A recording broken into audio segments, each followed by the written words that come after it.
Serena ട്രസ്റ്റിൻ്റെ ഈ യോഗത്തിന് നമുക്കുണ്ടായ ഭാഗ്യം പത്മശ്രീ ഡോക്ടർ കെ മുഹമ്മദ് എന്ന പ്രശസ്തനായ ഒരു പുരാവസ്തു ഗവേഷകനെ പ്രഭാഷണത്തിന് കിട്ടി എന്നതാണ്. ഇവിടെ അദ്ദേഹം സംസാരിക്കാൻ പോകുന്ന വിഷയം നിങ്ങൾക്കെല്ലാം അറിയാം, ബാനറിലുള്ളതാണ്. പ്രഭാഷണത്തിന് ശേഷം ഡോക്ടർ മുഹമ്മദുമായി നടക്കുന്ന ഇൻ്ററാക്ഷനിൽ യാതൊരു കാരണവശാലും ഇവിടെ അവതരിപ്പിക്കാത്ത, സ്പർശിക്കാത്ത വിഷയങ്ങളെപ്പറ്റി ചോദ്യങ്ങൾ ഉന്നയിക്കാതിരിക്കാൻ പ്രത്യേകം അപേക്ഷിക്കുന്നു. ഇത് വളരെ പ്രധാനപ്പെട്ട ഒരു വിഷയമാണ് എന്ന് തോന്നിയതുകൊണ്ടാണ് നമ്മുടെ ഇൻ്ററാക്ഷൻ ആ വിഷയത്തിൽ തന്നെ നിൽക്കണം എന്നാഗ്രഹിക്കുന്നത്.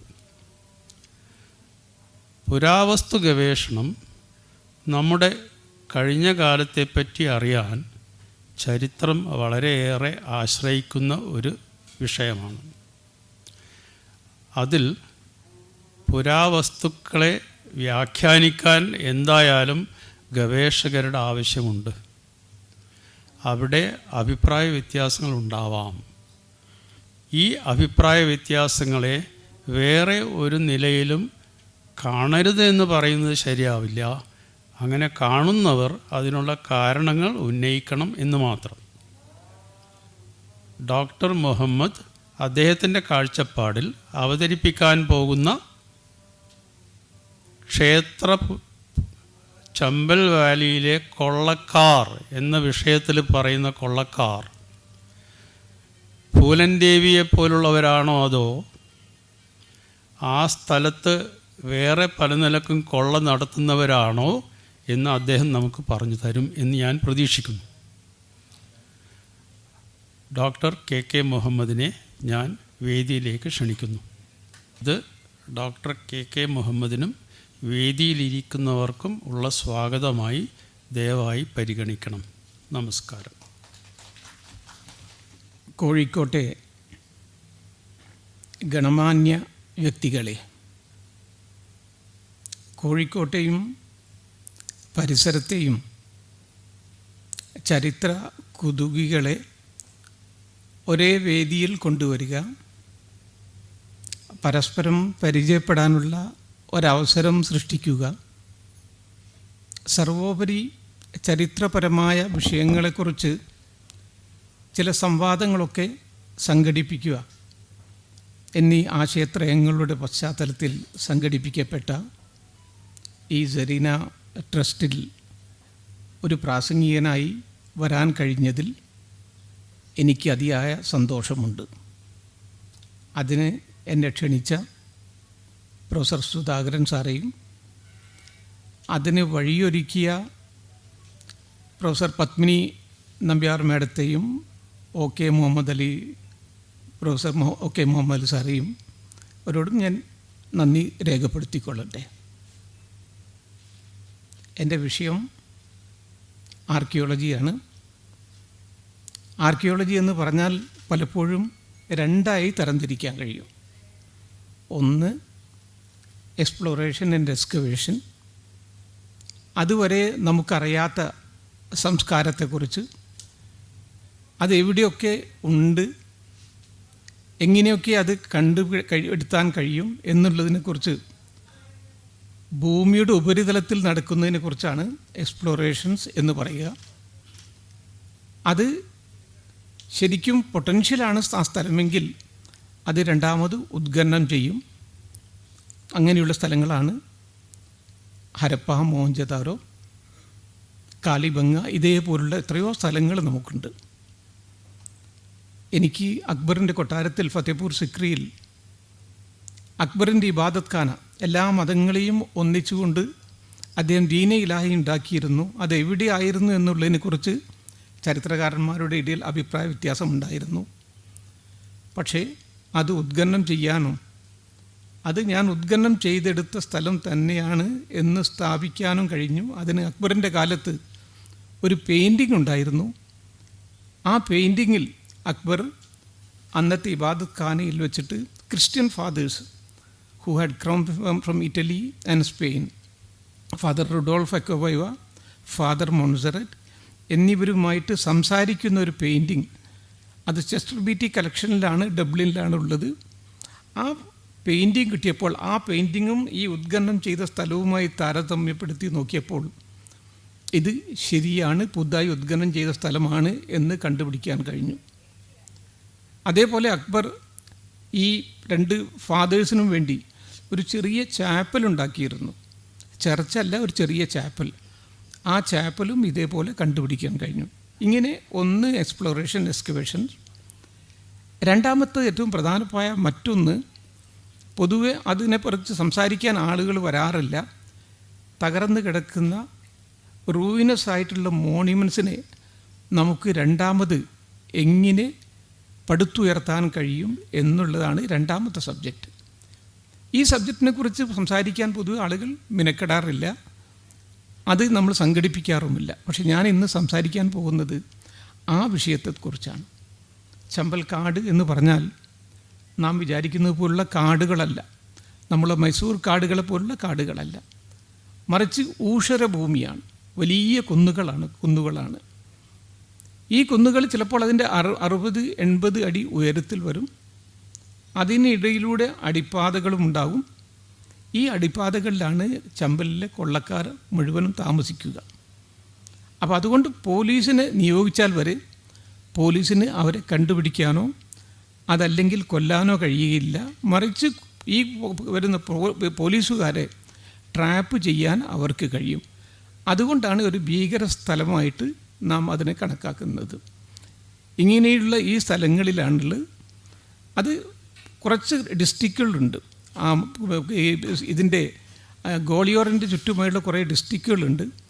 ആ ഡിസ്ട്രിക്റ്റുകൾ, ഓരോ ഡിസ്ട്രിക്റ്റിലും ലൈസൻസ് ഉള്ള തോക്കുകൾ 40,000 ആയിരിക്കും.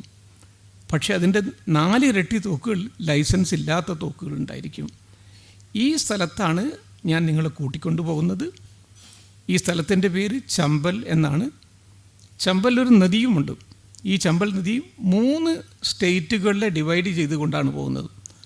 ഒന്ന് മധ്യപ്രദേശ്, 2 ഉത്തർപ്രദേശ്, 3 രാജസ്ഥാൻ. ഇത് ഡിവൈഡ് ചെയ്തു പോകുന്നത് കൊണ്ട് ഇവരെന്ത് ചെയ്യുമെന്ന് പറഞ്ഞാൽ, ഒന്ന് മധ്യപ്രദേശിൽ ആളുകളെ കൊല്ലും, അതിനുശേഷം ഈ നദിയുടെ ആ ഭാഗത്തേക്ക് പോയാൽ ഉത്തർപ്രദേശ് ആകും, അതല്ലെങ്കിൽ രാജസ്ഥാനാകും.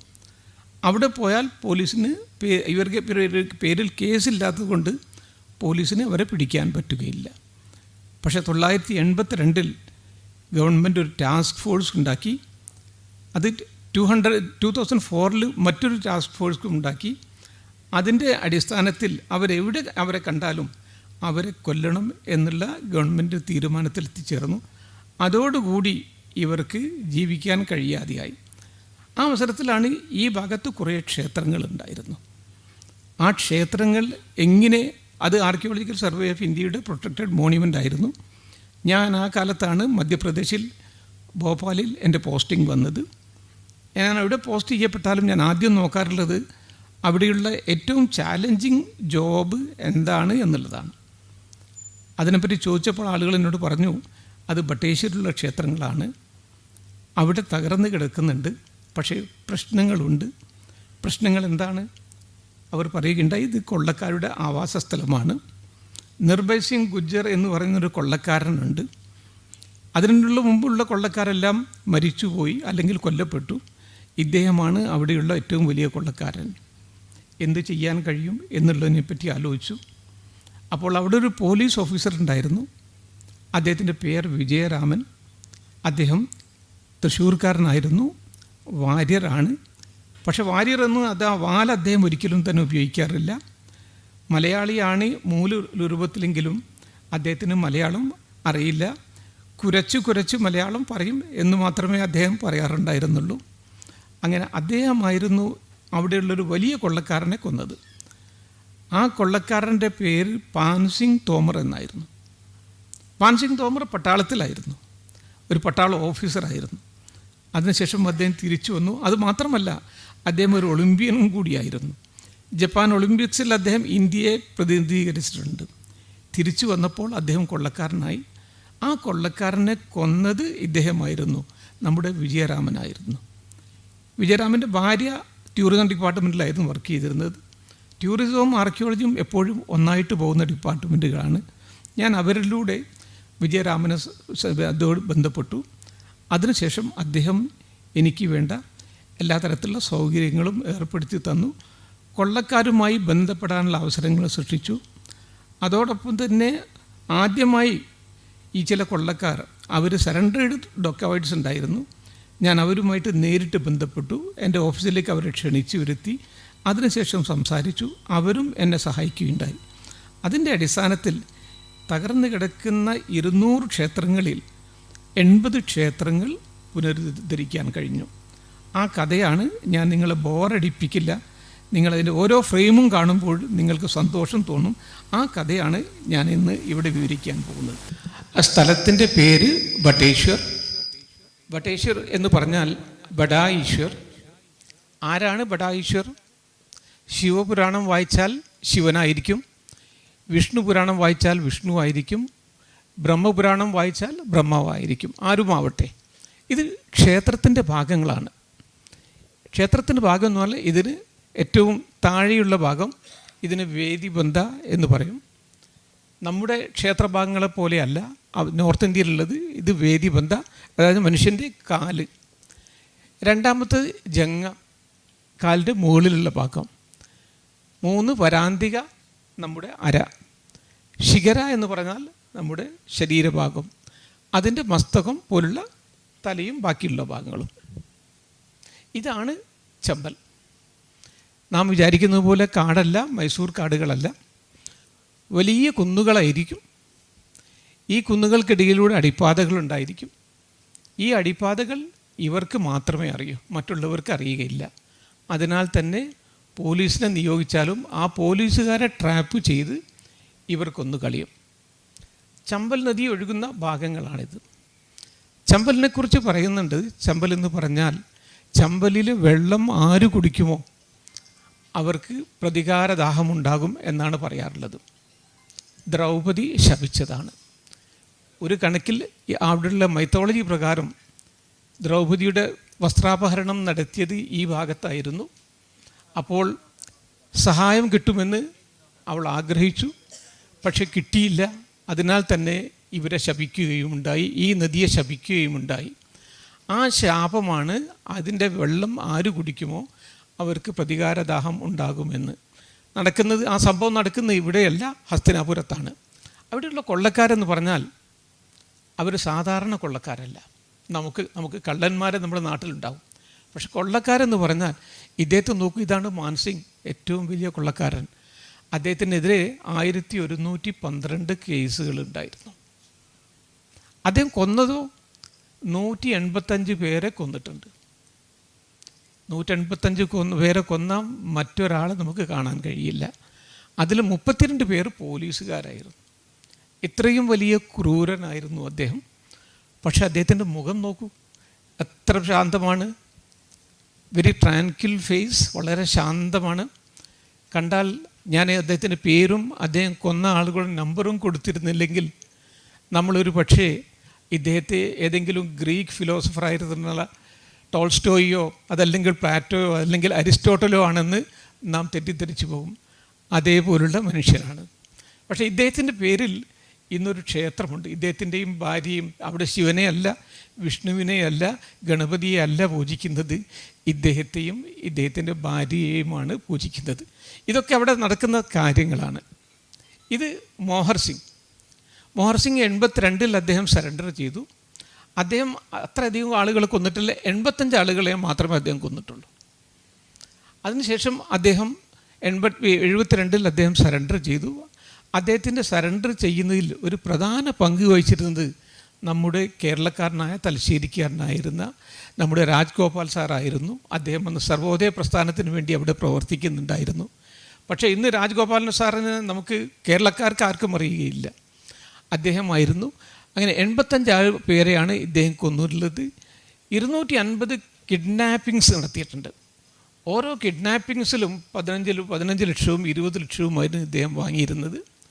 സറണ്ടർ ചെയ്തതിന് ശേഷം അദ്ദേഹം ഒരു പാർട്ടിയിൽ ജോയിൻ ചെയ്തു. ആ പാർട്ടി തോറ്റപ്പോൾ, പരാജയപ്പെട്ടപ്പോൾ മറ്റേ പാർട്ടിയിൽ യാതൊരു ബുദ്ധിമുട്ടില്ലാതെ രാഷ്ട്രീയക്കാരെ പോലെ അദ്ദേഹം ചേരുകയും ഉണ്ടായി. അദ്ദേഹമാണ് മോഹർ സിംഗ്. മോഹർ സിംഗിന് എന്നോട് വലിയ കാര്യമായിരുന്നു. കാരണം മോഹർ സിംഗ് എന്ന് പറഞ്ഞാൽ ഗുജ്ജർ ഡൈനാസ്റ്റിയിൽപ്പെട്ട ആളാണ്, ഗുജ്ജർ വംശത്തിൽപ്പെട്ട ആളാണ്. ഞാൻ ഈ പരിപാലിക്കാൻ പോകുന്ന ക്ഷേത്രങ്ങൾ മുഴുവനും ഗുജ്ജർ വംശജരുണ്ടാക്കിയതാണ്.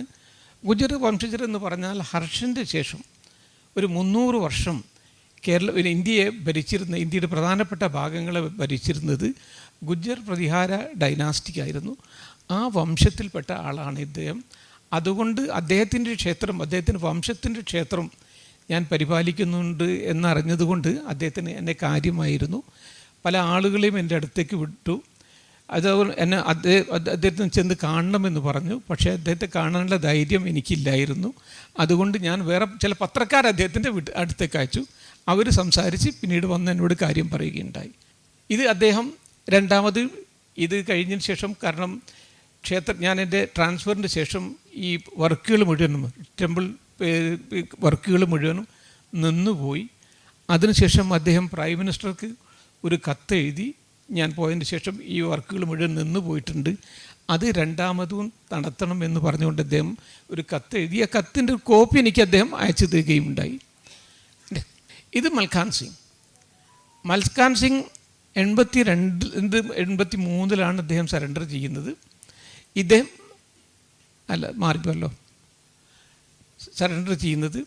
ഇദ്ദേഹം കിഡ്നാപ്പ് ചെയ്യുന്നതിന് മുമ്പായിട്ട് ആരെയാണോ കിഡ്നാപ്പ് ചെയ്യാൻ ആഗ്രഹിക്കുന്നത് ഇദ്ദേഹത്തിൻ്റെ ലെറ്റർ പാഡിൽ ഒരു കത്ത് എഴുതും.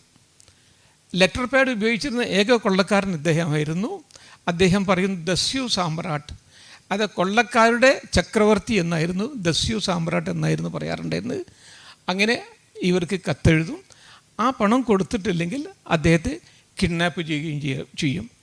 ഞാനുമായിട്ട് വളരെ അടുത്ത ബന്ധമായിരുന്നു ഇദ്ദേഹത്തിനുണ്ടായിരുന്നത്. അദ്ദേഹം 6.2 ആണ്, ഞാൻ 5.2 ആണ്. വളരെ കാര്യമായിട്ടുള്ള ബന്ധമായിരുന്നു. ഇത് ശ്രീകാന്ത് കോട്ടക്കലാണ്. ഇവരുമായിട്ടുള്ള ബന്ധങ്ങളൊക്കെ വരുത്തിയിരുന്നത് ഏതെങ്കിലും IPS ഓഫീസർമാരെയോ മിനിസ്റ്ററിയോ വിളിച്ചിട്ട്. ഇതൊരു IPS ഓഫീസറായിരുന്നു. IPS ഓഫീസർ മാത്രമല്ല, ഇദ്ദേഹം പിന്നീട് അതിനുശേഷം IPS നിന്ന് രാജിവെച്ച് മന്ത്രിയായി, BJPയുടെ മന്ത്രിയായി ജോയിൻ ചെയ്യുകയുമുണ്ടായി. ഇദ്ദേഹവും അതേപോലെ തന്നെ ഗുജ്ജർ പ്രതിഹാര വംശത്തിൽപ്പെട്ട ആളാണ്. അതുകൊണ്ട് ഇവരുടെ അടുത്തായിരുന്നു ഞാൻ എപ്പോഴും ഇത്തരത്തിലുള്ള മീറ്റിങ്ങുകൾ വെച്ചിരുന്നത്. കാരണം എന്തെങ്കിലും വല്ല തകരാറുകളും വരികയാണെങ്കിൽ എന്നെ രക്ഷപ്പെടുത്താൻ ഇവരുണ്ടായിരിക്കണം. ഞാൻ നേരത്തെ പറഞ്ഞ പാൻ സിംഗ് തോമർ, ഇദ്ദേഹം മിലിറ്ററിയിലായിരുന്നു, അതിനുശേഷം ഒളിമ്പിയനായിരുന്നു, നാട്ടിലേക്ക് തിരിച്ചു വന്നതിന് ശേഷം കൊള്ളക്കാരനായി. ഈ കൊള്ളക്കാരനായിരുന്നു ഏറ്റവും വലിയ കൊള്ളക്കാരനായിട്ടുണ്ടായിരുന്നത്. നമ്മൾ പല പേരുകളും കേൾക്കും, ഇദ്ദേഹത്തിൻ്റെ പേരുകൾ അത്ര അധികം കേൾക്കാറില്ല. വലിയ ഓട്ടക്കാരനായിരുന്നു, അതുകൊണ്ടാണ് ഇദ്ദേഹത്തെ പിടിക്കാനുള്ള ബുദ്ധിമുട്ട്. പക്ഷേ ഇദ്ദേഹത്തെ 14 മണിക്കൂറുള്ള ഒരു എൻകൗണ്ടറിൽ കൊന്ന ആളായിരുന്നു നമ്മുടെ Vijayaraman. Next please. Vijayaraman file ഫോട്ടോഗ്രാഫാണ്. അത് കൊന്നതിന് ശേഷമുള്ള ഇതാണ് പാൻ സിംഗ് തോമർ. Next please. ഇത് നമുക്കൊക്കെ അറിയാവുന്ന ഫൂലൻ ദേവി. ഫൂലൻ ദേവി ഒരു ദിവസം കൊന്നത് 21 ആളുകളെയാണ് ഫൂലൻ ദേവി കൊന്നത്. അതിനുശേഷം ശിക്ഷ കഴിഞ്ഞതിന് ശേഷം അവർ മെമ്പർ ഓഫ് പാർലമെൻറ്റ് ആവുകയുണ്ടായി. Next please. ഇത് ഞാൻ പൂനെയിൽ പോയപ്പോൾ ഇത് കഴിഞ്ഞതിന് ശേഷം ജോലിയിൽ നിന്ന് വിരമിച്ചതിന് ശേഷം ഇവർ രണ്ടുപേരും, ഇവരുടെ ഭാര്യ ടൂറിസം ഡിപ്പാർട്ട്മെൻറ്റിലായിരുന്നു. അപ്പം പൂനെയിലായിരുന്നു താമസിച്ചിരുന്നത്. ഞാൻ പൂനെയിലൊരു ലെക്ചറിന് വേണ്ടി പോയ അവസരത്തിൽ എടുത്ത ഫോട്ടോ ആണ്. ഇദ്ദേഹം കഴിഞ്ഞ കൊല്ലം മരിക്കുകയുണ്ടായി. പക്ഷേ എനിക്ക് എൻകൗണ്ടർ ചെയ്യേണ്ട ഏറ്റവും വലിയ കൊള്ളക്കാരൻ ഇദ്ദേഹമായിരുന്നു. ഇദ്ദേഹത്തിൻ്റെ പേര് നിർഭയ് സിംഗ് ഗുജ്ജർ, അതായത് ഗുജ്ജർ വംശത്തിൽപ്പെട്ട ആളാണ്. ഇദ്ദേഹത്തിന് ബാക്കിയുള്ള ഈ കൊള്ളക്കാർക്ക് അവർക്ക് ജീവിതത്തിൽ ചില പ്രിൻസിപ്പുകൾ ഉണ്ടായിരിക്കും. ആ പ്രിൻസിപ്പുകളൊന്നും ഇല്ലാത്ത ആളായിരുന്നു ഇദ്ദേഹം. എപ്പോഴും ഇദ്ദേഹത്തിൻ്റെ കൂടെ സ്ത്രീകൾ മാറിക്കൊണ്ടിരിക്കും. അതേപോലെ തന്നെ മറ്റുള്ള ആളുകളെ ഈ തോക്കിൻ്റെ ചട്ട കൊണ്ട് അടിച്ചു കൊല്ലുക എന്നുള്ള ഇദ്ദേഹത്തിൻ്റെ വിനോദമായിരുന്നു. അങ്ങനെയുള്ള കൊള്ളക്കാരനായിരുന്നു. ആയിട്ടായിരുന്നു എനിക്ക് ഡീൽ ചെയ്യേണ്ടി വന്നത്. അപ്പോൾ ഞാൻ ആദ്യം ഈ കാര്യങ്ങൾ മുഴുവനും വിജയരാമനോട് പറഞ്ഞു. അപ്പോൾ വിജയരാമൻ ഈ കൊള്ളക്കാരുമായി സംസാരിക്കും. കാരണം ഇവർക്ക് ചില പല ബന്ധങ്ങളും ഇപ്പോഴുമുണ്ട്. സംസാരിച്ചു. Muhammad is my man and he is coming exclusively for the temple conservation and അതുകൊണ്ട് he should be given all kinds of facilities എന്ന് പറഞ്ഞു. ഇൻസ്ട്രക്ഷൻസ് കൊടുത്തു. അതിനുശേഷം എൻ്റെ കൂടെ തന്നെ കുറേ സറണ്ടർ ഡെക്കോയിഡ്സ് ഉണ്ടായിരുന്നു. അവരുടെ സഹായത്തോടു കൂടി ഞാൻ ഈ സ്ഥലത്തേക്ക് പോകാൻ തീരുമാനിച്ചു. ചിലപ്പം കൊള്ളക്കാർ തമ്മിൽ രണ്ട് ഗ്രൂപ്പിൻ്റെ ഇടയിൽ അടികളുണ്ടായിരിക്കും. മറ്റുള്ള ഒരു ഗ്രൂപ്പിലെ ഒരാളെ താഴെ വീഴ്ത്തിയിട്ടുണ്ട്. ഇനി ഞാൻ നേരത്തെ പറഞ്ഞ പോലെ തോക്കിൻ്റെ ചട്ട കൊണ്ട് അടിച്ചു കൊല്ലും. ഇങ്ങനെ ഇവരുടെ പെർമിഷനോടുകൂടി സംരക്ഷണം കിട്ടിയതിന് ശേഷം ഞങ്ങൾ അങ്ങോട്ട് പോകാൻ തീരുമാനിച്ചു. വളരെ പേടിയോടുകൂടിയും ശങ്കയോടും കൂടിയാണ് പോകുന്നത്. തിരിച്ചു വരാൻ കഴിയുമോ എന്ന് ഉറപ്പില്ല. ചിലപ്പം കിഡ്നാപ്പ് ചെയ്യപ്പെടും, ചിലപ്പോൾ കൊല ചെയ്യപ്പെടും. എങ്ങനെയായാലും ഒന്ന് പരീക്ഷിക്കാൻ വേണ്ടി തീരുമാനിച്ചു. ഞാൻ അവിടെ പോയി നോക്കിയപ്പോൾ ആ ക്ഷേത്രങ്ങൾ, തകർന്നു കിടക്കുന്ന ക്ഷേത്രങ്ങൾ കാണാൻ കഴിഞ്ഞത് ഈ വിധത്തിലാണ്. ഒരു വലിയ ഭൂമി കുലുക്കത്തിൽ എല്ലാറ്റിനെയും തൂത്തെറിഞ്ഞുകൊണ്ടുള്ള വലിയ ഭൂമി കുലുക്കം. കാരണം no two stones are together. എല്ലാറ്റിനെയും തകർത്തെറിഞ്ഞുള്ളൊരു ഭൂമി കുലുക്കത്തിൽ ഈ കഥനക്കഥ പറയാൻ ആരെയും ബാക്കി വെക്കാതെ എല്ലാം തകർത്തെറിഞ്ഞ ഒരു വലിയ ഭൂമി കുലുക്കമായിരുന്നു. ഏതാണ്ട് 1360കളിലാണ് ഈ ഭൂമി കുലുക്കം ഉണ്ടായത് എന്നാണ് ഞങ്ങളുടെ നിഗമനം. അങ്ങനെ നോക്കിയപ്പോൾ സ്ഥലം മുഴുവനും പരിശോധിച്ചു. ക്ഷേത്രങ്ങൾ, കല്ലുകൾ മുഴുവൻ തകർന്ന് കിടക്കുന്നുണ്ട്. ഇനി അടുത്ത വലിയ ഭാഗം, ഒരു 50 ഏക്കർ സ്ഥലത്ത് ഇത് തകർന്ന് കിടക്കുന്നുണ്ട് ഇതേ രൂപത്തിൽ. അപ്പോൾ ഒരു ആർക്കിയോളജിസ്റ്റ് നോക്കിയാൽ അദ്ദേഹത്തിന് കാണാൻ കഴിയും ഈ മരം ഇരിക്കുന്ന സ്ഥലത്ത് പണ്ടൊരു ക്ഷേത്രമുണ്ടായിരുന്നു. കാരണം ഈ ക്ഷേത്രത്തിൻ്റെ ശിഖര എന്ന് പറയുന്ന മുകളിലുള്ള ഭാഗമുണ്ടായിരുന്ന ഇവിടെയായിരുന്നു. തകർന്നപ്പോൾ അവിടെ മാത്രം കുറച്ച് ഉയരത്തിൽ ആയിരുന്നു നിന്നിരുന്നത്. അവിടെ പക്ഷികളും കാക്കകളും വന്നു. അതിൻ്റെ കുരു വീണതിന് ശേഷമാണ് ഈ ആൽമരം വളർന്നത്. വളരെ പ്രായമുള്ള ആൽമരമാണ്. ഞാൻ നേരെ താഴോട്ട് നോക്കിയാൽ അത് സ്റ്റെപ്പ് കാണാൻ കഴിയും. ഒരു സ്റ്റെപ്പ് മാത്രമേ ഉള്ളൂ. പക്ഷേ ഒരു ആർക്കിയോളജിസ്റ്റിന് അത് മതി. ഈ സ്റ്റെപ്പ് കയറി ചെന്നായിരിക്കും ഈ ക്ഷേത്രത്തിലെത്തുക. ഞാൻ എണ്ണി നോക്കി. 1, 2, 3, 4, 5 ഇങ്ങനെ ക്ഷേത്രങ്ങൾ പോകുന്നുണ്ട്. പക്ഷേ തകർന്നു കിടക്കുകയാണ്. ഇത് ഒരു നല്ല ഫോട്ടോ ആണ് ഒരു ഫോട്ടോഗ്രാഫർക്ക്. കാരണം അദ്ദേഹത്തിന് ഫോട്ടോഗ്രാഫി ചെയ്യുക മാത്രമേ ആവശ്യമുള്ളൂ. അതൊരു ജേർണലിസ്റ്റ് പോവുകയാണ്, അദ്ദേഹത്തിനും വളരെ രസകരമായിട്ടുള്ള നല്ല കാര്യങ്ങളായിട്ട് തോന്നും. കാരണം അദ്ദേഹത്തിന് ഇതിനെക്കുറിച്ച് എഴുതുക മാത്രമേ ചെയ്യേണ്ടതുള്ളൂ. പക്ഷേ എൻ്റെ പ്രശ്നം അതല്ല. ഞാൻ ഈ ക്ഷേത്രത്തിൽ ഈ കല്ലുകളുടെ ഓരോ കല്ലിലോടും ചോദിക്കണം, ഈ ക്ഷേത്രം ഉയർന്നു നിന്നപ്പോൾ നിൻ്റെ സ്ഥാനം എവിടെയായിരുന്നു എന്ന് ചോദിക്കണം. അതിനനുസരിച്ച് ഇവിടെ ഭാഗങ്ങളിൽ മുഴുവനും ഈ ക്ഷേത്രങ്ങൾ ഉയർത്തിക്കെട്ടണം, റീകൺസ്ട്രക്റ്റ് ചെയ്യണം. അതാണ് എനിക്ക് ചെയ്യേണ്ടത്. ഇത് തികച്ചും അസംഭവമായൊരു കാര്യമാണ്. പക്ഷേ ഈ അസംഭവമായ കാര്യം സംഭവമാക്കാൻ പോവുകയാണ് നാം. തകർന്നു പോയിട്ടുണ്ട്. ഇത്തന ടൂട്ടാഹുമേ ചൂനേസെ ബിഖർ ജായെങ്കിൽ, ഞാൻ ഇത്രമാത്രം തകർന്നു പോയിട്ടുണ്ട്, ചെറിയ വിരലുകൾ കൊണ്ട് നിങ്ങൾക്കെന്നെ താഴെ കൊണ്ടുവരാൻ കഴിയും. ഇങ്ങനെയുള്ള ധാരാളം ക്ഷേത്രങ്ങളുണ്ടായിരുന്നു. ഈ ക്ഷേത്രങ്ങൾ മുഴുവനും ഈ സ്ഥലത്ത് നോക്കി. പക്ഷേ എനിക്ക് ഇൻസ്ട്രക്ഷൻ ഉണ്ടായിരുന്നു, 4 മണിയാകുമ്പോഴേക്കും ഈ സ്ഥലം വിടണം. 4 മണി കഴിഞ്ഞാൽ അവിടെ നിൽക്കാൻ പാടില്ല. അങ്ങനെ ഈ സ്ഥലം മുഴുവനും കണ്ടതിന് ശേഷം എന്ത് ചെയ്യണം എന്നുള്ള തീരുമാനമെടുക്കണം. ഞാൻ അവിടെയുള്ള സറണ്ടേഡ് ആയിട്ടുള്ള ഡെക്കോയിഡ്സിനോട് പറഞ്ഞു, ഇതിൽ കാര്യങ്ങൾ മനസ്സിലാക്കാൻ സാധ്യമല്ല, അവ്യക്തമാണ്. അതുകൊണ്ട് ഇവിടെയുള്ള വൃക്ഷങ്ങളും മരങ്ങളും 1 മാസം കൊണ്ട് വെട്ടി തെളിയിച്ചു തരണം, ഞാൻ രണ്ടാമതും വരാം എന്ന് പറഞ്ഞു. അങ്ങനെ അവരുടെ സമ്മതം വാങ്ങി അവർക്ക് അഡ്വാൻസ് പണവും കൊടുത്തതിന് ശേഷം ഞങ്ങൾ ആ സ്ഥലത്തു നിന്നും തിരിച്ചു പോന്നു. കാരണം 4 മണിയുടെ മുമ്പ് സ്ഥലം കാലിയാക്കണം, അതല്ലെങ്കിൽ വേറെ പല കൊള്ളക്കാരും വരാൻ സാധ്യതയുണ്ട്. അത് കഴിഞ്ഞ് രണ്ടാമത് പോയ അവസരത്തിൽ കണ്ടത് ഈ രൂപത്തിലായിരുന്നു. എവിടെ എങ്ങനെയാണ് ഒന്നും മനസ്സിലാക്കില്ല, കഴിയുന്നില്ല. എല്ലാം ദ്രാവക രൂപത്തിലാണ്. ഞാൻ നേരത്തെ പറഞ്ഞ പോലെ you have to put a tongue in each and every stone. ഓരോ അമ്പലത്തിലെ ഓരോ കല്ലിനോടും ചോദിക്കണം where you when the temple was standing. അത് ചോദിച്ചതിന് ശേഷം അതേ രൂപത്തിൽ കെട്ടിപ്പടുക്കാനാണ് ഞങ്ങൾ പോകുന്നത്. ഇത് കണ്ട ഒരു ഇംഗ്ലീഷ് ട്രാവലറുണ്ട്, ഇംഗ്ലീഷ് ട്രാവലറായിരുന്നു. അദ്ദേഹം പറഞ്ഞത് this is the biggest jigsaw puzzle he has ever seen.